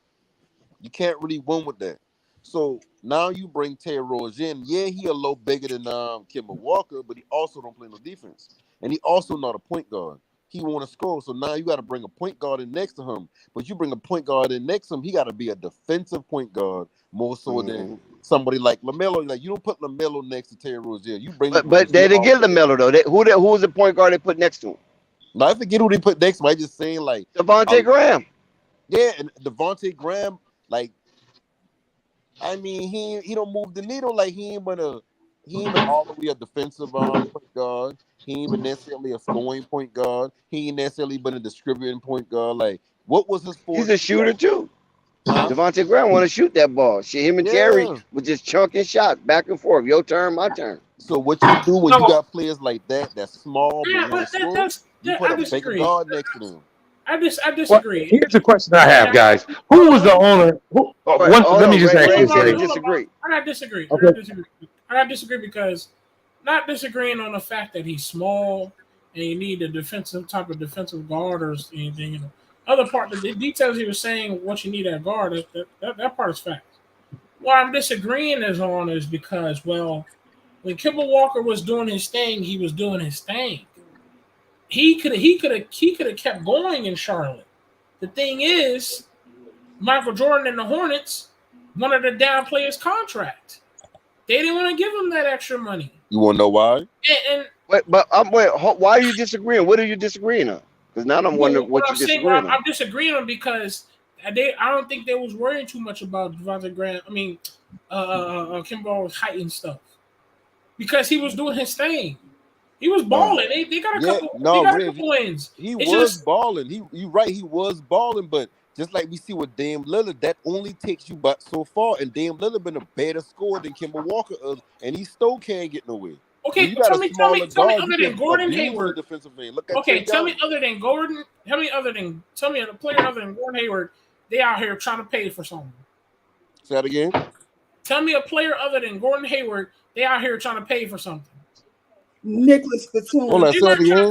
They were He's talking paying about Charlotte. He's talking about Charlotte for trying to pay Charlotte. players. They You didn't pay said for who? nobody. You said outside of Gordon Hayward, who they trying to Yeah, pay outside for? of Gordon Hayward, who was they ever No, trying to pay? and why? Nicholas Batum. Cool, but why you trying to tell you was the reason why they didn't want to pay Kimber Walker is because they realized it was a redundant player. You can't, like, Trey Young is a redundant player. You can be offensively gifted as you want to, but if you a smaller player, usually you don't go far in this league as far as team success because you're a liability defensively. Like, remember we had a conversation about Steph Curry. Steph Curry ain't a small defender, like he 5'11" or nothing like that, but he also still was small, so he bulked up because he realized players been taking him down low and getting that mid-range off him. The reason why he got problem with Kyrie, because Kyrie got a post game. So whatever, I always say Golden State would never have beaten none of those Cavaliers team without KD. Because when you got a point guard that can push you up in the mid post or the low post, you can't do nothing. So You Steph talking had to about with get better. Kyrie on the floor. You talking about why Kyrie was on the Yeah, while floor. Kyrie on the floor. That's Got the you. like when you get in the playoff, the game slowed down and they take advantage of different matchups. If you a smaller player like Kimber and they got a Melo Ball 6'7", even if he ain't gifted in the post, he's still 6'7". Yeah. I'ma still let him abuse him. So when Charlotte Hornets saying I will pay Kimber Walker, I understand they know he been hooping, but they also know they haven't getting him nowhere. Like Dame Lillard getting all this money is not a good thing. You know, I want to go to the Gordon Hayward sentiment that you guys Magic have been talking Johnson proved about. me wrong. You know, a lot of people say Gordon Hayward was playing well when he left Utah, and I agree. And I got a question: How good have he ever played for Charlotte? What was his high point time with Charlotte? Okay, Rico, I see you, Adam. I see you, Has Adam, he Rico. ever averaged over 20 points for Charlotte, guys? Gordon Hayward. Yeah. I don't think so. No, he I don't had. think he played enough games. I don't know if it was 20 points, but I mean, in almost his whole career in Utah, almost his entire career in Utah, he averaged over 20 points. Damn near. No, Utah. But as soon as he gets to Charlotte, he's hurt. He's not averaging 20 points. I think it's a reflection of the organization. Wait. It wasn't just he jumped to Charlotte. He did play on the Boston Celtics. Well, yeah, he played with the Celtics. Yeah, that's right. Yeah, and he got But hurt. still, I mean, but the downcline from when he used to be to what he is now is just so evident. What about Ron It's Harper almost like proved me wrong? What about Ron It's Harper? almost like he don't really want to be there either. You know, he's like, fuck it, I'll just take the money. But I got a better question. If you're Gordon Hayward, why didn't you just take whatever Ainge was going to give you in Boston and come off the bench? Because I figured he knew he could come over to Charlotte and sit on the bench and make more money. What the hell? Oh no, it was the money. Yeah, it was the money. It was money. I mean, true, but you prioritized. It wasn't like he was ever Carmelo Anthony like that star for real. No, I just brought the sentiment up because people say he played real well in Utah, and I just ain't never seen him play real well for Charlotte. Never. I have never seen him play real well for Charlotte. But we talk about how all the time this team is young. What is Gordon Hayward doing to help this team along and just get better and play? Nothing. That's what I'm saying. He could have took less money. He could have been in his first finals game this year. All they do is slow the ball down on the fast break. He can be a 3-on-1. He's gonna slow the ball down and stop at the free throw You could line. have went to Milwaukee. You know, like I just question him. With him and Terry Rozier both, yeah, y'all got y'all money, but like y'all don't care about making the playoffs. Y'all don't care about winning or making an impact or leading by example. Man, if Terry Rozier kept coming off the bench, he'll be a sixth man of the year on a winning team. He don't want that. He want to shoot the ball with Yeah, he would. And that's the problem. Like everybody being selfish. first like 10 seconds of the game. He want like, to shoot. Y'all don't want a winning team. Yeah, y'all don't want to make certain sacrifices. Like, But now I don't blame Terry Rozier when you say that because who did I have this conversation with? What Charlotte Hornet fan did I have this conversation with? I can't remember. I can't remember what Maybe stream I was Malik or on. something. Ham. But no, it wasn't them. I don't think it was them. But the thing of it, what I'm saying is this: why in the hell did Gordon Hayward even come to Charlotte? Ask that question. He come from a winning program in Utah. The money. He came from a winning program in Boston. Why would you go to the freaking Charlotte Hornets out of all teams? The only team that'll pay him that kind of money. Right. And let me say this real quick on the to the chat. Kyrie Irving only played point guard 2 times in his career. Before LeBron come to the Cleveland Cavaliers and that one season, this season with Boston, he been playing out of position. He's a 2 guard. He put the size he is, you would put him at point because he can handle, he can pass or whatever. But he's a 2 guard. Like, don't stop calling Kyrie the point guard. He ain't even playing point guard right now in Brooklyn. They trying to bring people in now to do that, so he don't have to play on the ball. But y'all go ahead. Yeah. So what I'm saying is that Gordon Hayward coming to Charlotte didn't come with the ambition to win anything. Right. So how are you going to have a player coming with that mindset, right? Paid all that much money and expect something different? I mean, that's beyond insanity. That's beyond insanity. Because there's no way you come to Charlotte to win. Because they didn't have anything. Thank you. And when Michael Jordan started gutting the team, or Mitch Kupchak started gutting the team to pay Gordon Hayward, what are you coming to? They didn't. I don't think they felt. I don't think they knew Gordon Hayward. I don't think they knew that Gordon Hayward was not carrying. And honestly, to me, he looked like he wasn't carrying. Wasn't at one point he was playing video games and shit, drinking coffee? I swear to God, he posted on IG or some shit where he was playing video games with coffee. Listen. Yeah, I remember the question I wanted to ask, Dex. Do any of you guys know who the owner of the Charlotte Hornets was when they had Lonzo Mourning them? Lonzo Mourning? No. No, I don't know who the owner was. Because they were running a whole lot better back then, is what I'm getting to. The team was running a whole lot better. Oh, yep. And I know you all can agree There with was that. a premier playoff team. Yeah. I mean, I enjoyed watching him and Larry Johnson, and I enjoyed that team. They just completely did a revert. I mean, just a total turnaround. Miami, and now, I think Miami kicked their butt so much he ended up playing with Miami. He left him. Yeah, but still, that organization was ran a lot better. So I just wanted to know who the owner was at that time. Yeah, I don't know who the owner was, to be honest with you. Yeah, he needs to come back. I didn't know who the owner was for a lot of teams. I just knew the Laker owner. I knew the Suns owner. I knew the Sixers owner. Of course, New York. What's that other team? Let me see. What owner? You knew the Bulls owner, and you knew who Chicago's owner. Yeah. Chicago owner. Yeah, I think Minnesota was the only one with outside of that. I didn't really. I didn't know who the owner was on these teams. Yeah, but just look at the difference in the way that organization was ran then and the way it's ran now. The Bobcats. I knew the Bobcats owner. I mean, here's another question I got. Give me another team in the NBA that runs their organization like Charlotte guys. Sacramento. He said Sacramento. I think Sacramento run a better damn organization. I really think Sacramento. They taking advantage of that Indian down there. Wait. Sacramento didn't start doing that until Luke Wong went over there. Listen, let me say this. I'd rather watch Sacramento than Charlotte.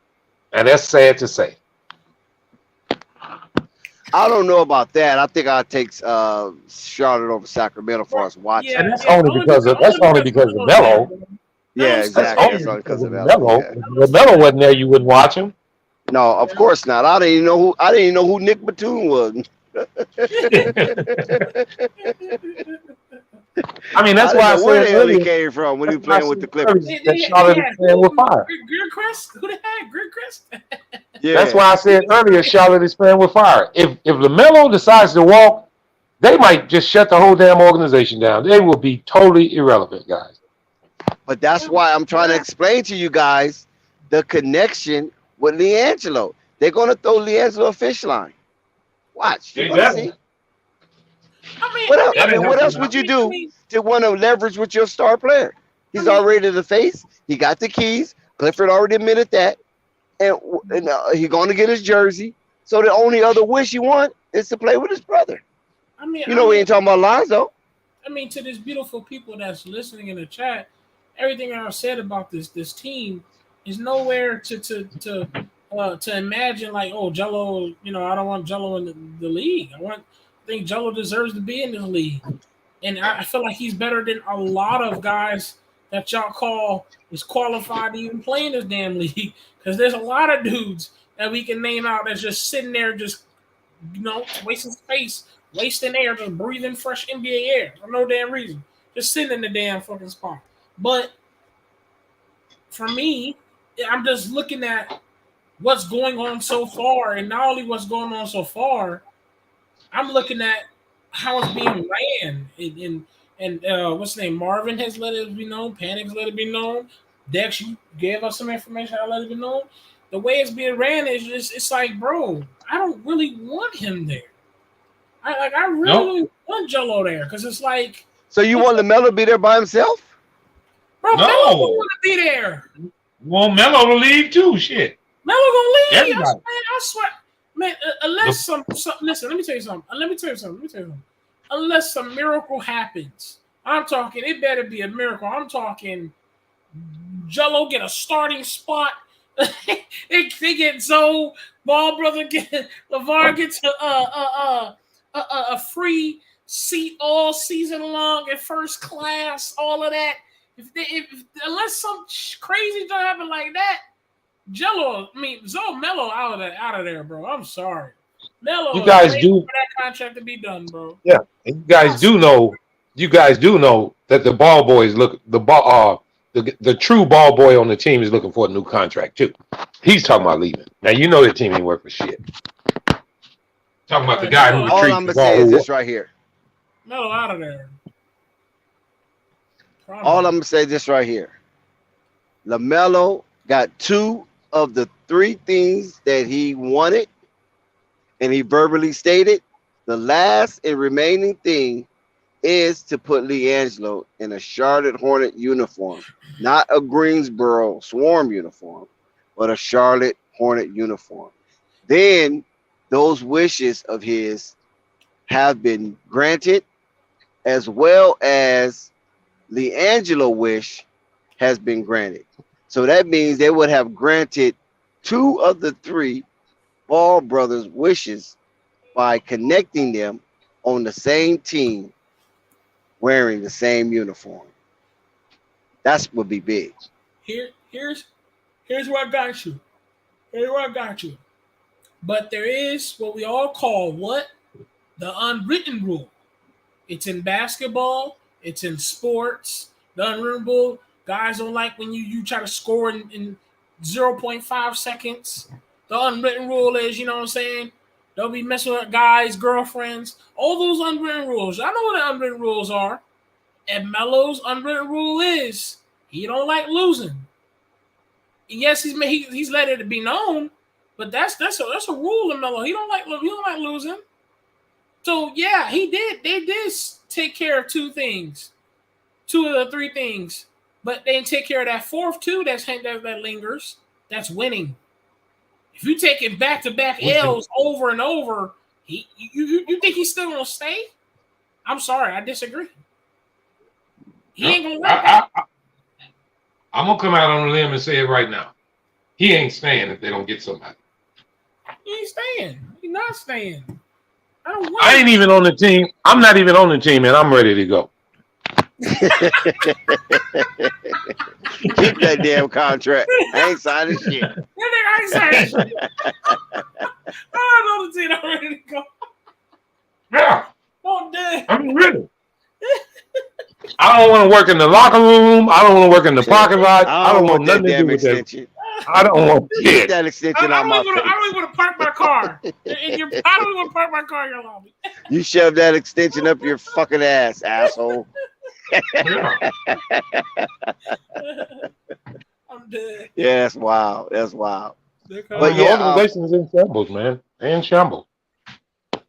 yeah, that it's pretty bad. I can tell you that. That's why they have nothing to lose. The only bright spot is Lamelo Ball. Right. And they're going to lose that. How many years is left for Melo, man? How many years? How many left? 2, 1? How many, man? Got 2 years left. God, that sounds like a long time. It is. Way too long. But I did want to ask you guys this. What you guys think about the new rule on the take foul in the NBA? The what? You know, the take foul. Like if somebody finna start a fast break and guys just grab him to stop them from going down for a layup. They changing that rule to one shot and possession.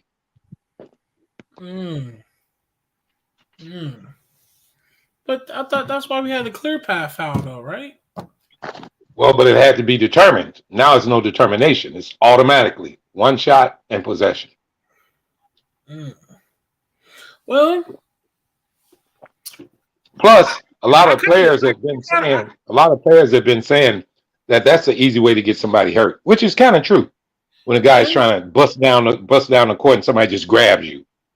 Yeah, that and I actually like that because now I'm thinking about it, I kind of like it because it'll stop that. You know the opportunities, dudes who probably haven't even scored, and he gets a good steal and he's about to fly up the court by himself, no room to catch him. You just use all your little energy just to tackle his ass. That's a good point. Yeah. So they trying to change that rule. And it slows the game down. Now we gotta review, you gotta pause. Now we gotta watch Cheetos on the fucking commercial. You know what I'm saying? Like, fuck, now you gotta watch the Kool-Aid Man. Takes the excitement, and also, Rave, it takes the excitement out. Takes the excitement out of the game too, because you might have had a chance to see somebody go down and do a spectacular dunk. That's what I'm saying. And then they foul him, and the commercial happened because now they got to review the play. Now we watch Ray Lewis do a dance, and they talk about Nissan car. Like, what the fuck? And then if it's big, if it's late in the game, it really can mean something. So changing the rule and then making it like this, it's gonna make guys think twice about grabbing somebody because you giving them one shot and possession. There's a chance for a 4-point swing right there. Right, and it keeps the game moving, bro. Like, like in my line chat, like nobody wants to see a guy fly all the way up the court, and we're about to catch the most beautifulest windmill. But if some one random dude wants to use all his energy and force to go tackle his ass, now they gotta review it to see if it's a technical foul or not. And then before you know it, we're watching commercials about how hot Cheetos, and you got Zion Williamson with a bottle of Coke in his hand. Like, come on, man, I got time to watch this bullshit. I came to see a windmill dunk, fast break, dude. That's what I came to see. I didn't come to see all this shit. It takes the spunk out of the game, the momentum, a couple of things. So changing the rules, I think, was pretty good. And I like how they changed. They allow some of these players to play ball, man. I'm so tired of allowing these players to let the game be soft. Oh, he hit me, foul! Like, come on, bro. That man grazed your shoulder, dude. Calm the fuck down, bro. You don't keep play ball, man. But you see how the officials officiate games in the playoff is totally different than the regular season. Yeah, for sure. It's crazy, man.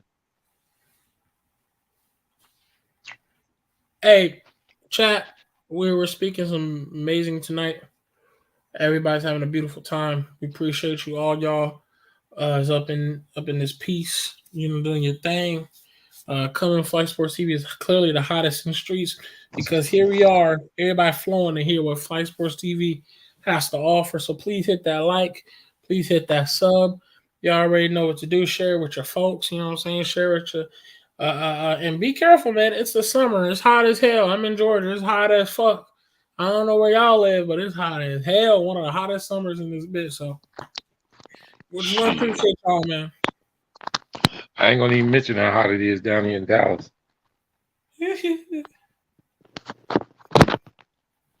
I'll tell you this. It's been so hot down here in Dallas, I ain't even heard a dog bark in 5 straight days. It's hot. They don't do no barking at this time of the year, bro. Too much energy. Yeah, it's one of the most hottest summers in the world, bro. I swear to God, it's one of the hottest summers. Dang. It's a baker out there. Well, I got to step out for a minute, Grave. I'll be right back. All right, man, no problem. Who else is here? Anybody here? I can't even see who's here. Dex, Panic. Anybody here? Still? Yeah, I'm Or here. just me?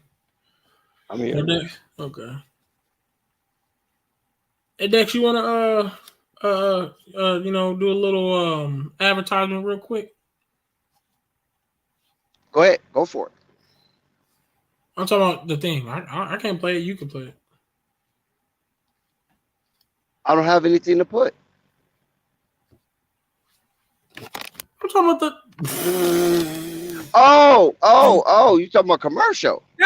Yes. Okay, Yes. yeah. One thing about it, Flight Sports TV. Shout out to everybody. We'll be right back. 129.9 pounds. Undefeated. He has 7 wins. 6 of his 7 wins come by way of knockout. Ladies and gentlemen, fighting out of San Antonio, Texas, by way of Austin, here is Floyd Kid Austin Schofield the third. Oh yeah, I want to give a shout out to Light Sports TV.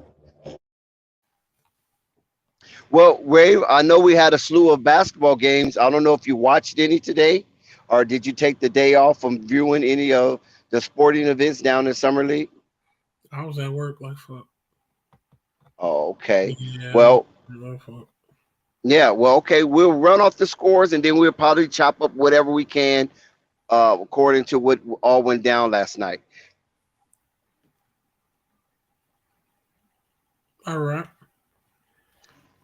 We got a game in action. We got the Lakers versus the Pelicans. The Lakers are up by 12 with 2 minutes and 30 seconds left in that game, 99-87. We have the Clippers defeating the Utah Jazz 82-65. We also have Philadelphia 76ers defeating the Denver Nuggets 97-71.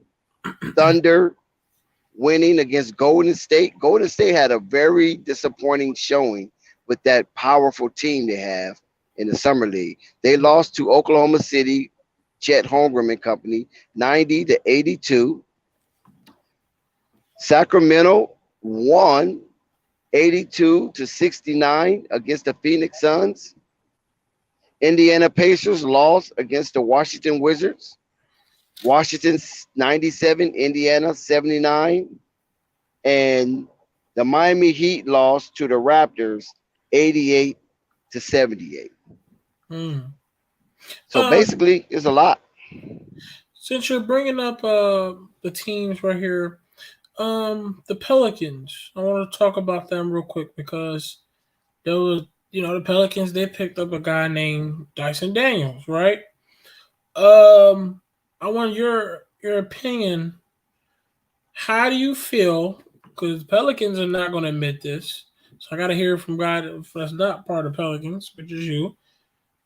How do you feel about Dyson Daniels saying all this amazing things about Lonzo and how he wants to even mark his game like Lonzo? He wants to go. He said if he was to compare his game style and his motive when he gets on the court, he compares himself to Lonzo when he plays. So how do you feel about that? Because that's big to say coming from a guy that's on the Pelicans. Yeah, that's a lot of flattery going on, and I appreciate him saying that Lonzo is one of his favorite players in the league and how he patterns his game around Lonzo. So we'll see. Talk is cheap. We'll see once he get in the Pelicans uniform because he's been a DMP. Mm-hmm. I think he got hurt, right? Didn't he get hurt? I have to look up on that one. I think he did. He might have. I have to look up Yeah, on that one. yeah, I think he got hurt. So he's haven't been playing. The Pelicans have a lot of people that's on DMP that was in the summer league, but they're still doing pretty good. They're in a tight game with the Lakers right now. Lakers is up by 10 with a minute and 35 seconds left. It seemed like they're probably going to lose this game tonight. So they'll probably fall 2-2, I think 2-2 or 3-2 or something to that nature. But yeah, that's interesting, Rave, about Right. Daniels comparing his game to Lonzo, in spite of Lonzo's ugly exit out of New Orleans. Right. And it's especially a lot of people who always try to downplay what Lonzo did in New Orleans, and the New Orleans fans blaming Lonzo, and the fact that you get drafted to that people that was downplaying Lonzo and you talk big of him in front of all those people that you're going to be playing for. That was like, wow. Well, maybe it's safe now because the Pelicans made the playoffs without Lonzo. So I guess his name doesn't taste like Moses in the mouth of Ramesses. Right. They made the playoff. The team flipped over. A lot of those guys are gone. The only person that's still there is Brandon Ingram. Everybody else is gone. That was part of that trade package. So, like I say, maybe that's water under the bridge now. The Pelicans have moved on.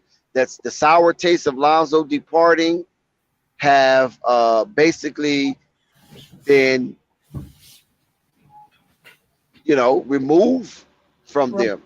So it's not the case of Moses and Ramesses, that dynamic where Ramesses banned the name of Moses in the land of Egypt, that you couldn't even say Moses' name. And that's how the Pelicans felt about Lonzo. But since they took that step, they gave the Phoenix Suns all they can handle in that first round of the 2022 playoff campaign. It's all good now because they have excelled further than Lonzo with them than Lonzo without them. I have another question. I have a question about an off-season move. The Knicks, they got Jalen Brunson, right? And Mavericks are going to play without Brunson.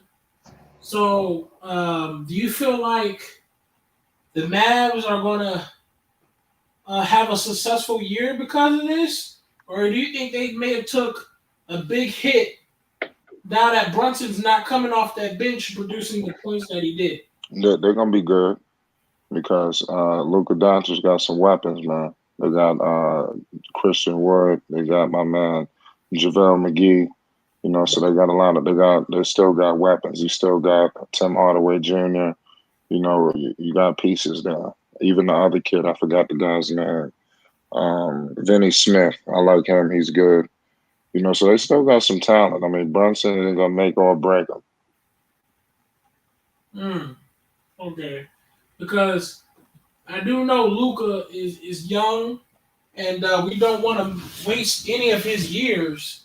And especially, like you said, they did bring up some talent. So, but we also got to think about who's going to really do all that heavy scoring coming off that bench. So I understand. I hope Luka can. Yeah, Luka's gonna have to do somewhat of a one-man show. There's kind of how it's set up. They don't really have another star, but Luka Doncic make players better. So, with the fact that they did upgrade with Christian Wood, that is an upgrade. So, he has talent. He's a 20 and 10 guy. He could be that every single night. So, I think Luka Doncic can make that happen for him. That pick and roll is gonna be deadly, even with JaVale McGee. that's gonna be crazy. Luke, just give Lucas some pieces, man. He gonna figure this shit out. He gonna put everything together. They could definitely use an enforcer. Trav says so. I don't know who they talking about. I don't think they're talking about Luca. But it's been wild. We've been cooking up tonight. Shit. What y'all got going on? We talked about a lot of things. Of course, we talked about the Hornets. Yeah. A little about Swarm. We talked about a little bit Lonzo. You were just talking about the G League going on, and Luca was a hot topic. So I just wanted to bring up something about the Mavericks. What happened with the Mavericks? Y'all just brought them up? Or something happened? It was just a hot topic going on the channel. So I wanted to speak on because the Knicks did get Brunson and was They're talking about Donovan Mitchell. What you think about the Knicks getting Donovan Mitchell? I think that's a lot. I think that's you think the trade gonna go through? I mean, I think the Knicks. Yeah, I think because the Knicks got all the picks. I mean, let's see what they do, but the Knicks should be in the driver's seat of this trade. It's all about who they're gonna give up. The Knicks got young pieces. If they can keep RJ and Obi, they won the trade. You have Brunson. You have Brunson already. Man, get rid of him. Doesn't adding Donovan Mitchell make y'all defense I hope they can get rid of him. Donovan Mitchell, he's a star. Dude is a star, man. That's no question.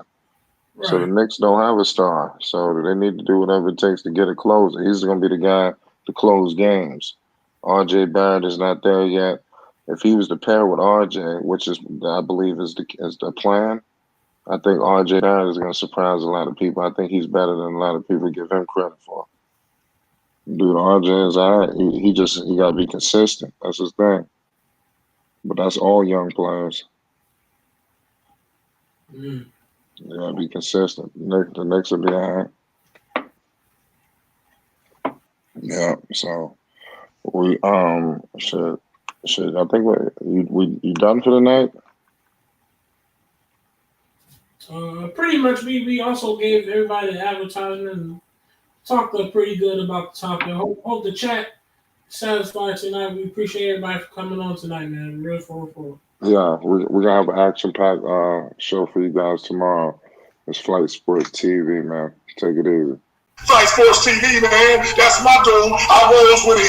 You heard what the man said. It's Flight Sports TV.